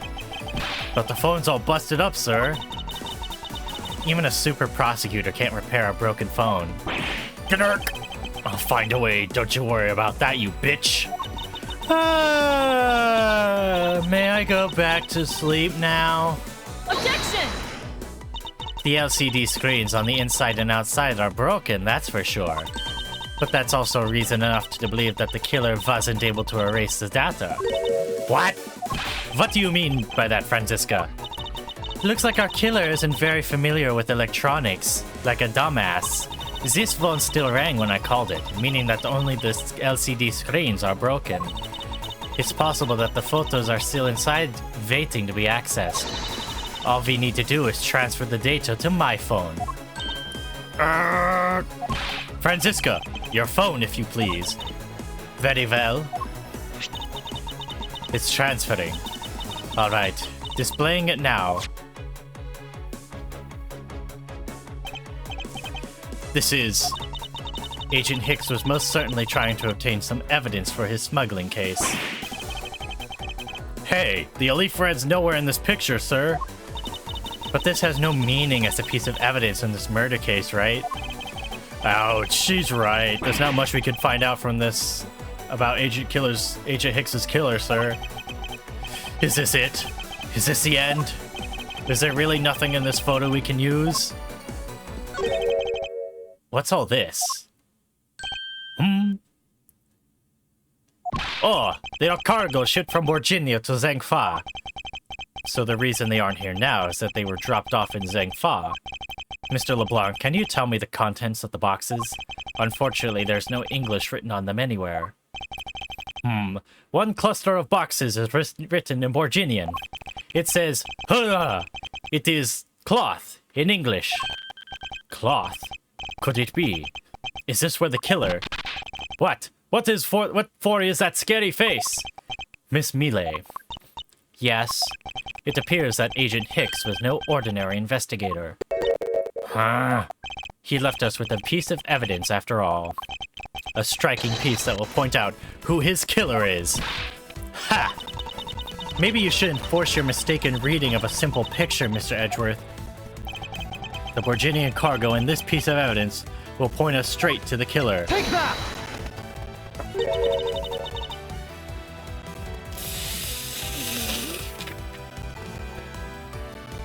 And what is that supposed to prove? The killer used this piece of cloth to wipe up the blood they had spilt. But there was one thing that bothered me this whole time. Where did it come from? And now I finally found my answer in this very photo. The cargo that was unloaded in Zhangfa had cloth written all over it. In Borginian, that is. And this is where the killer grabbed a piece to clean up the blood with. That's right. The killer was someone who could read and understand Borginian. And the only crew member that fits that description is you, Miss Cammy Mealy. Ha! That's pretty flimsy. The killer probably searched through all the boxes looking for something to use. When you're frantic, you don't care if the box is in English or Borginian. Sorry, but I cannot agree with your ass. Assessment of the killer's indiscriminate nature. There it is, he said the line. What? There was no need for the killer to tear through boxes at random at all. And if the killer supposedly could not comprehend Borginian, well then, logically, the killer would have opened this box first of bed sheets. Hey, it says bed sheets in English right on the box, sir. Precisely. And bed sheets would be perfect for cleaning up blood, wouldn't you say? So what are you trying to say? That if I were the criminal, this box of bed sheets would have been what I would have spotted first. However, the killer chose to use some Borginian cloth. Do you have an explanation for that? The killer didn't want anyone to know that the real scene of the crime was this cargo hold, so they were afraid to leave signs that the box for the sheets had been opened. However, the Borginian cloth, well, that's a horse of a different color, because the killer knew it was going to be unloaded in the Republic of Zengfa. That's right. That is why the Borginian cloth was used. And the only Borginian reader on board who can make such a calculated decision is you, Camille. You and you alone. It would be very easy for us to confirm if any of the boxes were resealed. All we would have to do is contact the Zengfa authorities in time. We may even find other evidence to incriminate our killer within those boxes. Grrr. So what do you say, Miss Millet? Why not confess to your crime here and now? Or would you rather wait and see what we find out from our investigation in Zengfa?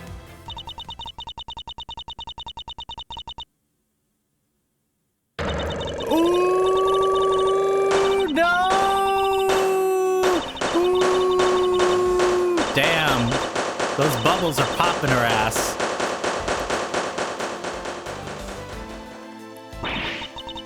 He was Interpol. I couldn't stop it.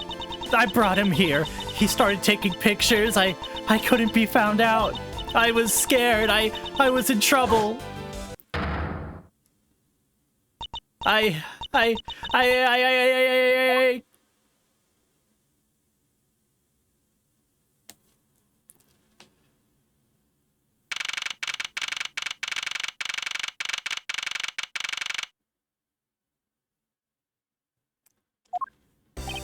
We finished making all the arrangements to take the suspect in, sir.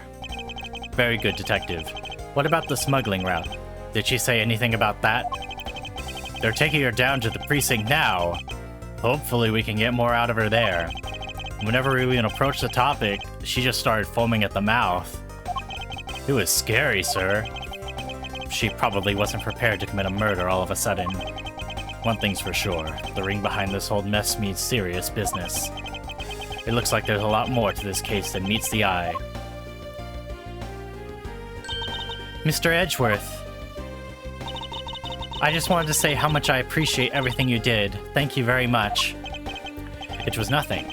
In fact, I should be the one thanking you for your cooperation. But truly, if it wasn't for you, I might not be here right now. Instead, I can continue to serve our passengers as a flight attendant.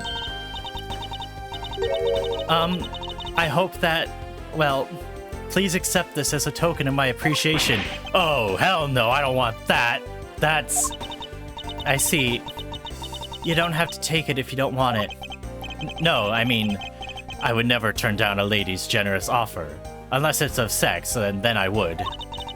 Oh, thank you. I'm sure it'll serve you well. And remember, we here at GoU Airlines are always ready to serve, Mr. Edgeworth. Thank you. I'll keep that in mind. But I'm never taking this flight ever again. Now I must bid you farewell. May all your skies be blue no matter where you go.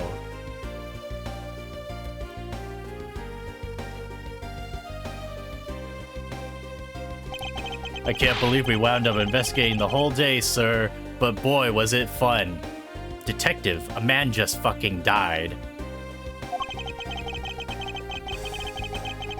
Speak for yourself. My day was filled with earthquakes, elevators, and false charges. By the way, where's Franziska? Oh, she's filling out some customs paperwork for her departure. Departure? Yeah, Miss Von Karma's always really busy, sir. She's been flying from country to country to chase down some leads regarding her case. Detective. Can you cancel the car I had you reserve earlier? You got it, sir.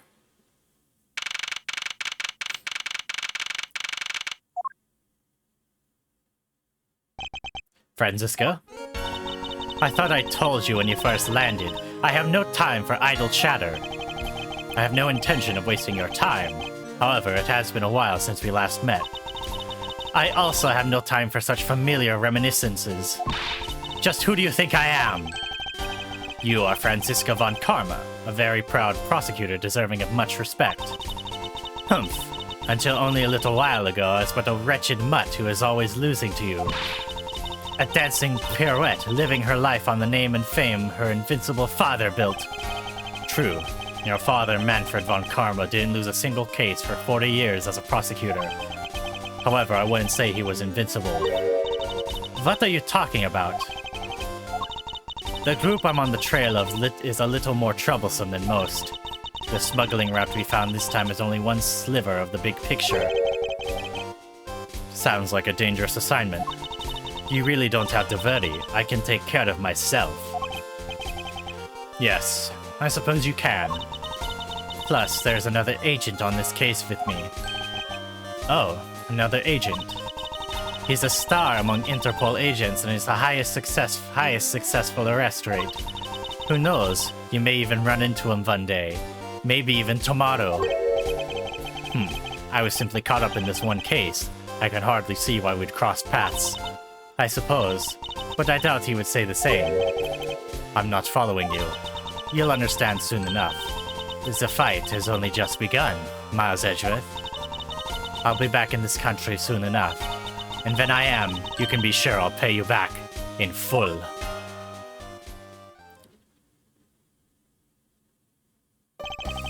And just like that, she's gone, huh, sir? Thank goodness, I can finally rest easy, know I won't have to watch out for her whip. Detective Gumshoe, I want to thank you for all your help and cooperation.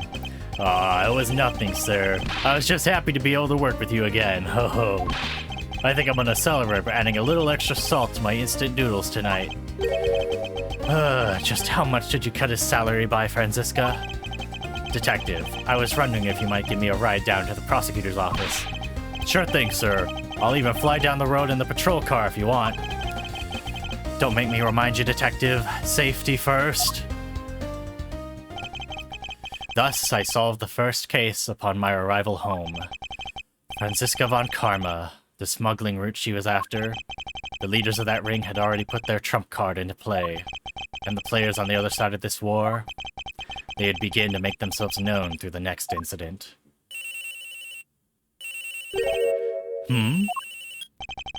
Edgeworth speaking. Oh, finally! I called who knows how many times earlier, but I couldn't get through. And you are? Oh, have you forgotten my voice, Miles, my boy? Mr. Amano. Ernest Amano, correct? Ah, so you do remember me. I know it's rather sudden, but I can't ask this of anyone else. There's been an incident, Miles. My son, he's been kidnapped.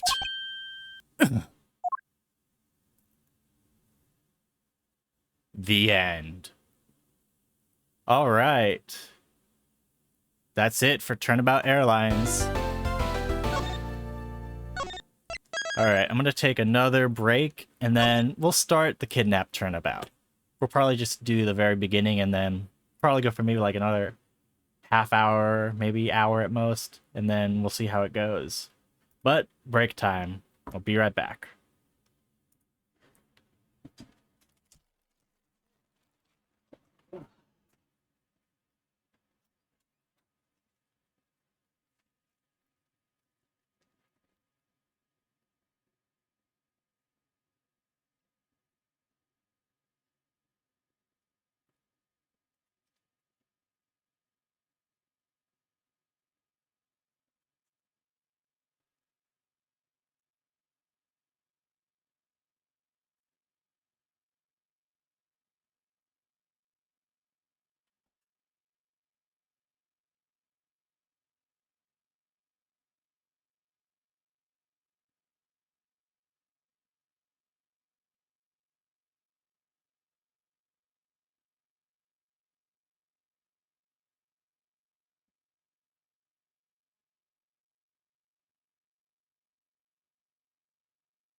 And we're back.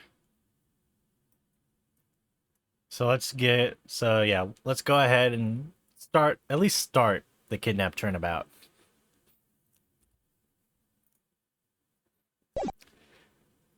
I don't think we'll get too far in, but at least we'll get started. Episode 3, The Kidnap Turnabout.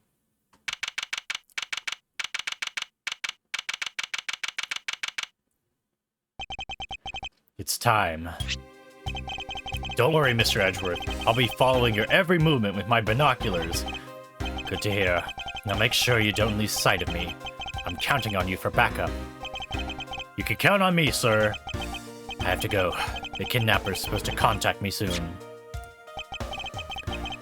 Who would have thought that upon my return, I'd be thrust into a kidnapping case?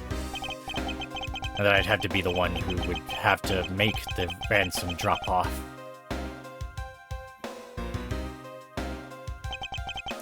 Let's see. I checked the money's all there, safe inside this suitcase.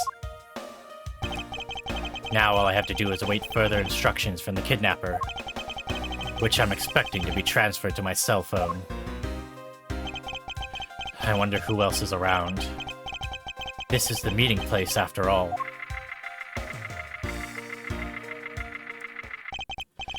Welcome to Gatewaterland! Oh, thank you. And a big hello to you. I'm the Proto Badger. Nice to meet ya.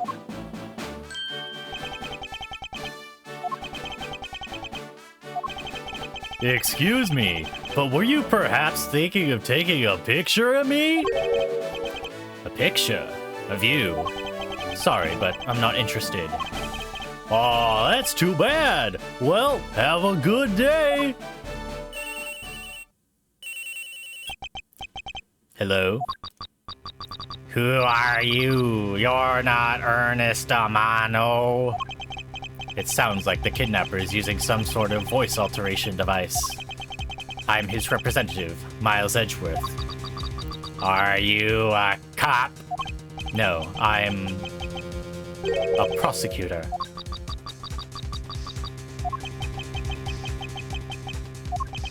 I know what you're wondering, and yes, I have brought the ransom money with me. I see. In that case, bring the money with you to the stadium. So, this person intends to see if I'm being followed, huh? Please, Detective Gumshoe, I really need you to come through for me this one time in your life.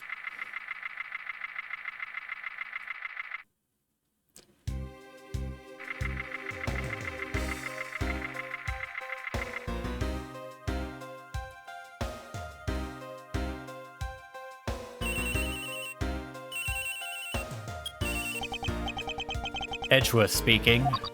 Next, come to the haunted house. And just how long do you intend to have me wander around for? That's for me to decide. You don't have much of a choice here, my friend.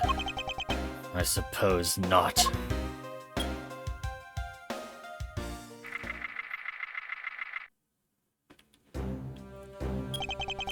I've arrived.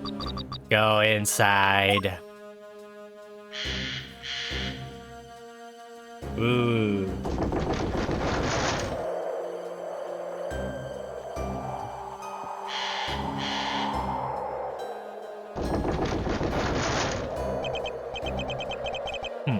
What a dismal place. That's it. Go through those doors. Am I being watched from somewhere?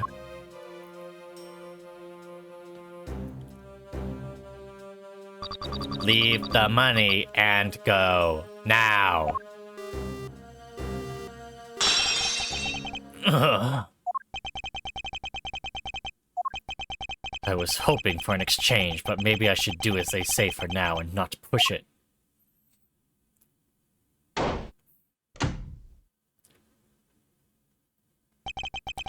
I couldn't catch even a glimpse of the kidnapper. Perhaps I should keep an eye on this haunted house until police backup arrives.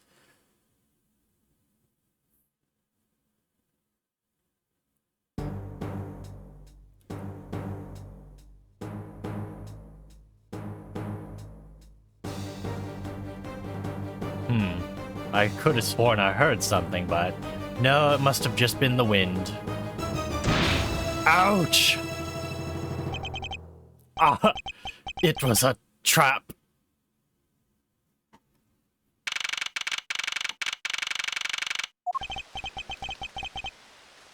The guy betrayed. No, can't be. Then a deal. Who is that? And what are they talking about? Split police. Alright. In front of. Meet up. I can't move my body. I fear I may faint again.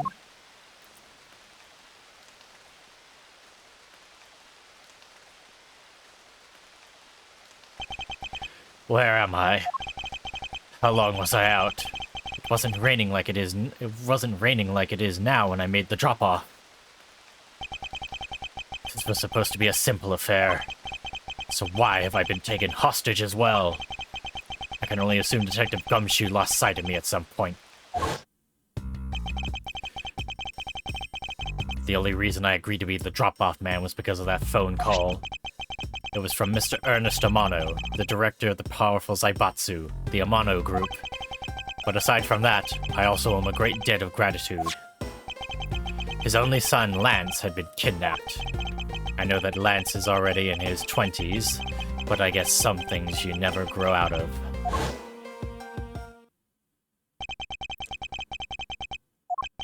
I can't sit around waiting for someone to come help me. I must escape somehow. No! Was that you making that funny sound?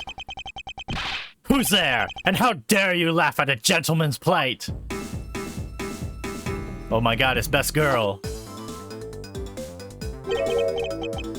Who are you? Are you one of the kidnappers? A kidnapper? Me? No way. I'm not into such petty crimes. Nope. I'm after something much, much bigger. Ah, I must be worn out from today's ordeal. Focus, Miles. Oh, I forgot to introduce myself. Sorry about that. Even in the depths of night, when no other bird dares to take flight, one alone soars to shine the light of righteousness on the world's blight. And that one is me, for I am the great thief, Yatagarasu. Great thief? And did she really just claim to be the Yatagarasu? Oh, but my real name is Kay Faraday. You could call me Kay. Kay? Good. Glad that's settled. Not quite. I have a mountain of questions for you. But first, if you'd be so kind as to remove these ropes. I wonder, should I remove them? I was actually having a lot of fun watching you make those silly faces. Hey, there's no need to get all mad and icy glary on me, you know. This rope goes through here, and there you go. What a relief. I owe you my thanks. It's okay. You can pay me back in full later. Now then, what question should I start with? Unfortunately, I can already tell nothing's going to be easy with this cheeky girl. You call yourself a great thief, yet are you really a thief at all? You doubt me? I get it. You think that a young lady like me couldn't possibly be such a big-time thief, right? That's not the part I have a tough time believing. I am the real, genuine Yatagarasu, you know. Yep, I'm a pure-blooded great thief. It's a little something I inherited from my predecessor. In that case, you wouldn't mind if I arrested you then, right? What? Of course I'd mind. I haven't stolen anything yet. Seriously, I don't know how you can say such a horrible thing to your savior. That's true. Technically, she hasn't stolen anything in front of me. Yet.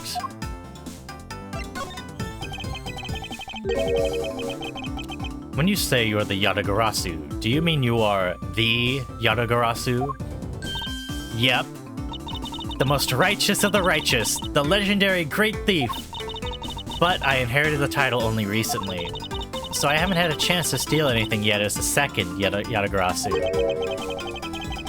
I was not aware that thieves could pass down their titles like that.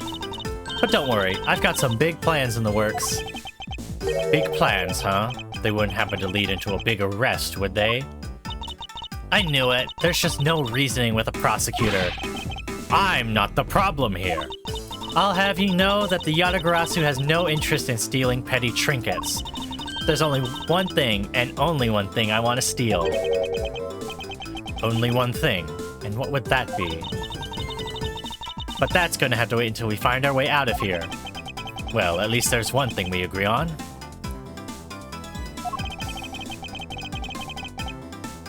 I'm sure I'll have plenty of time later to learn more about you.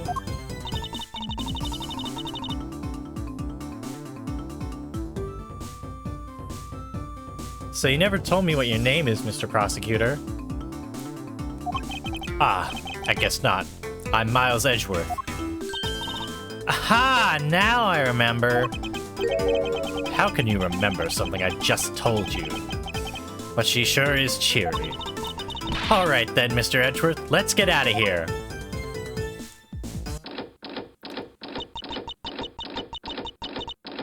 Cheery, upbeat music stops. It would seem that we're locked in from the other side. What? No way! I don't hear you! La la la! Okay, you do remember where you came in from, right? It looks like that might be our only way out of this room. Whoops! Slight miscalculation. That's a good height to make an entrance from, but I can't jump that high to make an exit. I suppose we have no choice but to look around and see if we can't find another way out.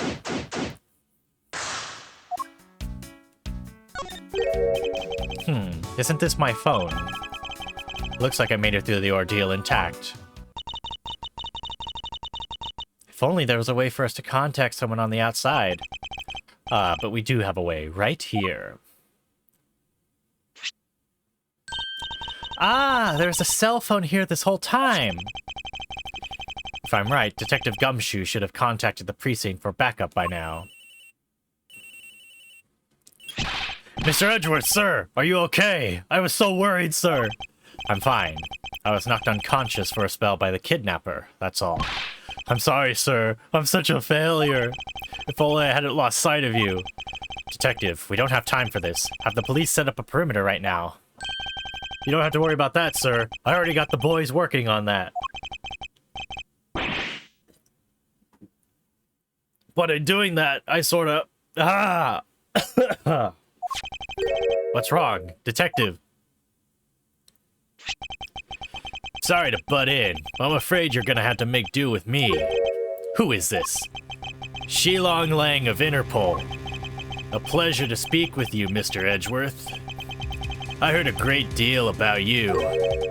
So why exactly is an Interpol agent like yourself involved in a domestic kidnapping case? Don't sweat the details. A crime's a crime whether it's on a local or global scale. Besides, you're the one who's in a world of trouble. And why would you say that? Lang Z says, the pack that runs together stays together. You catch my drift? You caused quite a ruckus by running blindly into a situation and then getting caught. You should have contacted the police from the very beginning. I'm sorry that this happened because of a lapse in judgment. However, I humbly request that you please help me out of here post-haste. Sorry, no can do. What? We're hunting the kidnapper now, and I haven't got any hands to spare. As I said, my pack moves as one. You're the one who wanted to go it alone, so good luck to you, Mr. Prosecutor. Oh, and once we do catch the kidnapper, rest assured we'll come find you. Eventually. You... What's wrong? Did you get cut off? No. My phone ran out of power. No way! It doesn't matter anyway. We should try to get out of here through our own means. Yeah, I have a name to live up to after all. If we put our heads together, we're sure to find a way out.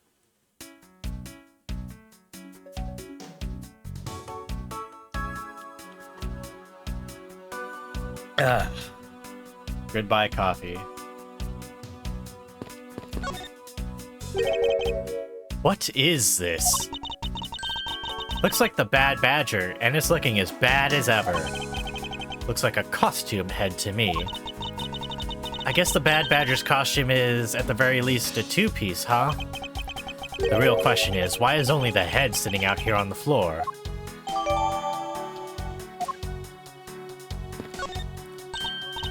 Hey, there's something inside the bottom right box. Oh, I think it's a Pink Badger costume. Pink Badger? You don't keep up with what's going on in the world, do you? In that case, you better study up on the whole Badger clan with this. What is this thing? Think of it as a bible of all the things you ever need to know about the clan. Whatever, I suppose I could keep it as a reference guide or something. I suppose this means that this is where they keep all the costumes. Certainly looks that way. It's like the Badger family's home. There are 8 boxes, but 7 of them are empty, which means that 7 of the costumes are in use right now.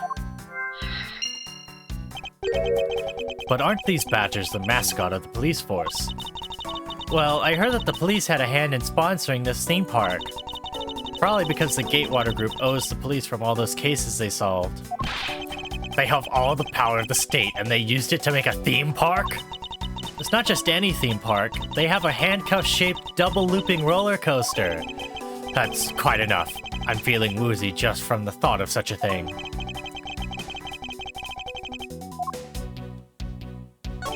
And what have we here? Ah! Why do I feel a laser-like stare aimed right at me?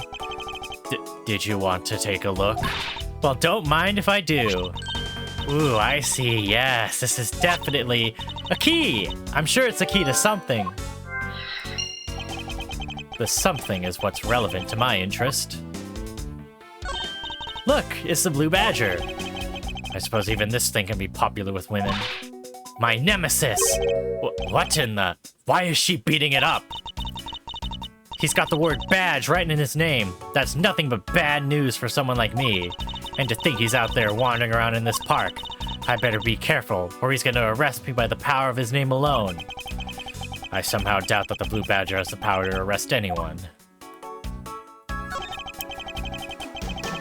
So this is the Blue Badger's rival, the Bad Badger, huh? Do you feel some sort of reverence towards this Badger, Kay? Ah, I can't believe you'd be so stereotypical when it comes to thieves. Surely you must also think there are much cooler and cuter ones out there, right? That's it. I've decided that thieves and thievery need an image makeover. Good luck with that one. This is that Blue Badger I met at the main gate. Excuse me, but his name's the Proto Badger, not Blue Badger. He's based off the very first design created by the local police chief.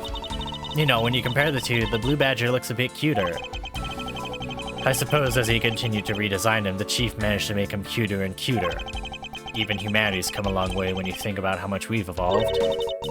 Are we comparing the Blue Badger to humans now? I suppose this is the Pink Badger, but since it has the same design, doesn't it seem forced to call this one a female? You think so? I mean, just look at how long her eyelashes are. That's the only difference. And the fact that she's pink. Yes, and her lips are red. See? Lipstick. I wear lipstick sometimes. What? She has nothing to say about the giant pink ribbon? Or is that too obvious?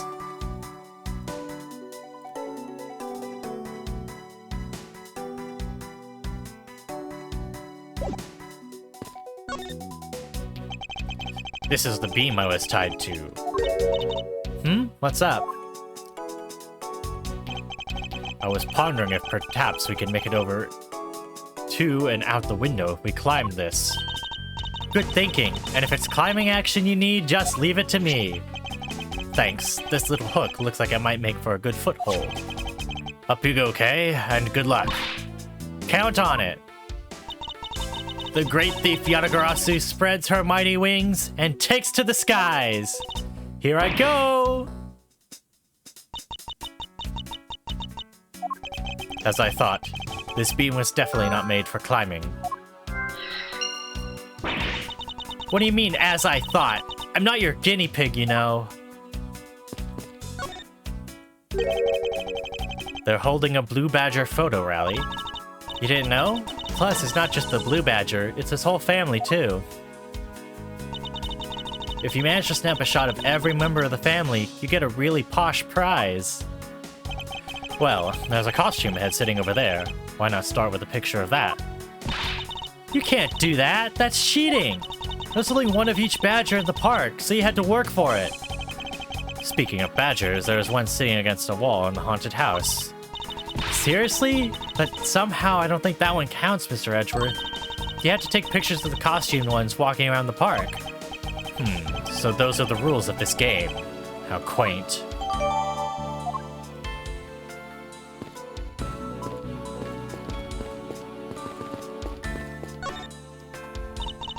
Maybe we can use this paint to help us escape, just like in those Resident Evil games.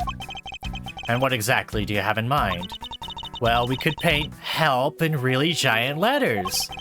And who, pray tell, would see these giant letters? We're inside a building. Okay, then how about we light the paint on fire and send out colored smoke signals? Anyone who saw it would think some crazy arsonist was about and call the cops. Actually, that may not be great for me, seeing as I'm a thief and all. Let's try to find something other than this paint to use, shall we? Man, why did they have to put the window so high up anyway? How is a thief supposed to make her daring escape? I suppose we could make our way out if we were able to climb on top of these lockers. Haha, that's pretty clever. You'd make a good thief yet, Mr. Edgeworth. Please don't ever place my name and the word thief in the same sentence again. Let's see. I wonder if I can jump and grab the top of the locker here. Man, that animation is so smooth. Man, why'd they have to make such ginormous lockers anyway? Even if we wanted to use these lockers, we need some sort of foothold.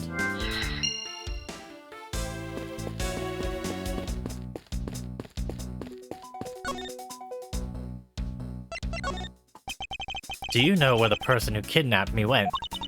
Well, after they locked you up in here, it sounded like they went into the next room and started talking to someone. I feel like I heard something as well, but it's all a haze in my mind. However, I do recall that the kidnapper was talking with someone. It was just a guess before, but I guess I really am dealing with two kidnappers here. After that, they left. It almost seemed as if they were done with you. I suppose that is the case, as my kidnapping seems like an afterthought to the 1 million. Well, if they went into the next room, let's see what we can find out through the slot. Ooh, we can peer into the room and the kidnappers were in from there. I won't rest until I inspected every suspicious-looking nook and cranny. Is that what I think it is? It looks like the kidnappers had an escape tunnel prepared just in case. That's awesome! They're like a bunch of great thieves themselves. No, they're not, because I highly doubt they made the tunnel themselves. The floor panel was removed and propped up against the beam in a very specific way. I think this building was originally built with a basement or underground area.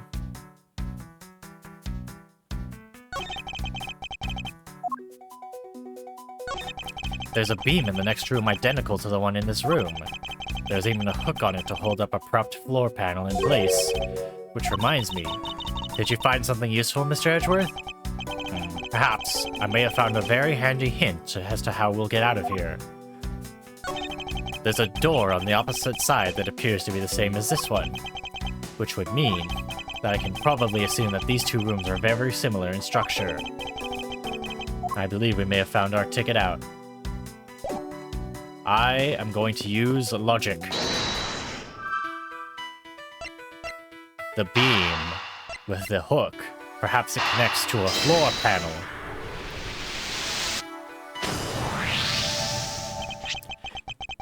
This hook on the beam. You know, I already tried, and there's no way I can jump from this hook to the window. Come on, even you have to admit when something's just not possible. I wasn't about to suggest that again. Rather, it's here for a different purpose. Really? Like what? As you saw in the adjacent room, it's clearly for keeping a floor panel propped up. Which means that there should be a panel in this room we can open as well. Oh, I get it. We didn't notice its existence all this time because it was being hidden by this tarp. Alright then, let's fold this thing up and see what's underneath. Now this is what I call a treasure. Wow, this must be another entrance to a secret hidden basement. I totally smell treasure. The scent I wish to smell is the sweet fragrance of freedom.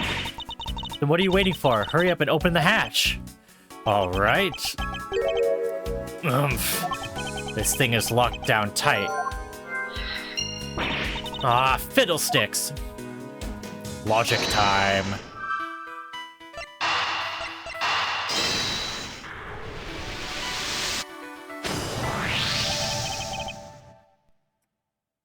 I believe you're up, Kay.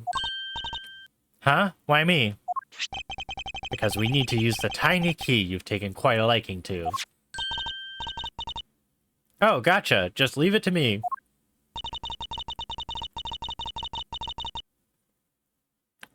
I love the tense feeling of these moments when you're about to uncover something big. I believe the feeling of freedom will be much more satisfying right about now. Alright, I got the secret door open. And now... Oh, wait! What? Ah! Are you alright? Kay! I'm fine. The ladder just slipped is all. Thank goodness she's alright. I about had a coronary. There's a lot of really large machinery down here. What about an exit? It's really dark and cramped down there, so I really doubt there's an exit. I can't believe that happened. You have only yourself to blame for leaping before you looked, you know. No way, I mean, how was I supposed to know that the ladder's removable?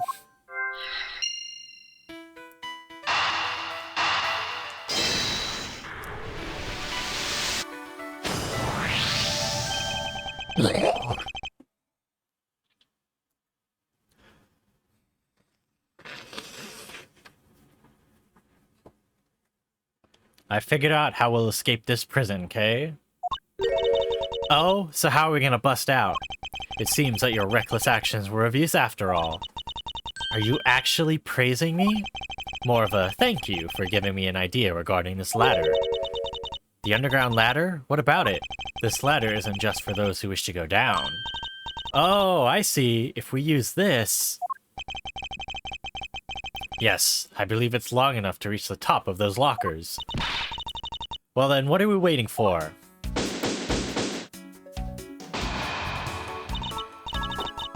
Alright, now we can get out of here. Yes, we spent entirely too much time in here. Kidnappers who held me hostage and a mysterious Interpol agent. This case is only getting started, and I'll be the one to bring it to a resounding end.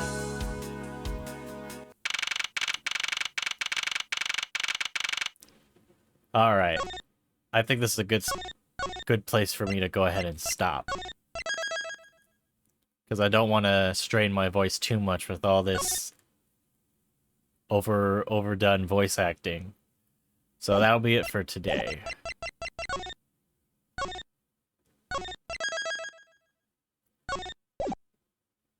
But, thank you for oh my god. Of course, they make the placeholder image for this case Edgeworth about to get wrecked. That's just funny. So yeah, thank you guys for joining me. If you haven't already, hit the follow button. It would really help me out. I'll probably put out a schedule probably tomorrow. I'm not planning to have a stream tomorrow at my usual noon time, but I could do something later in the day. But if I don't do a stream tomorrow, I'll at least announce the weekly schedule tomorrow evening. But with that being said, thank you for joining me. I'll see you guys next time. Have a good afternoon, everyone. Bye-bye.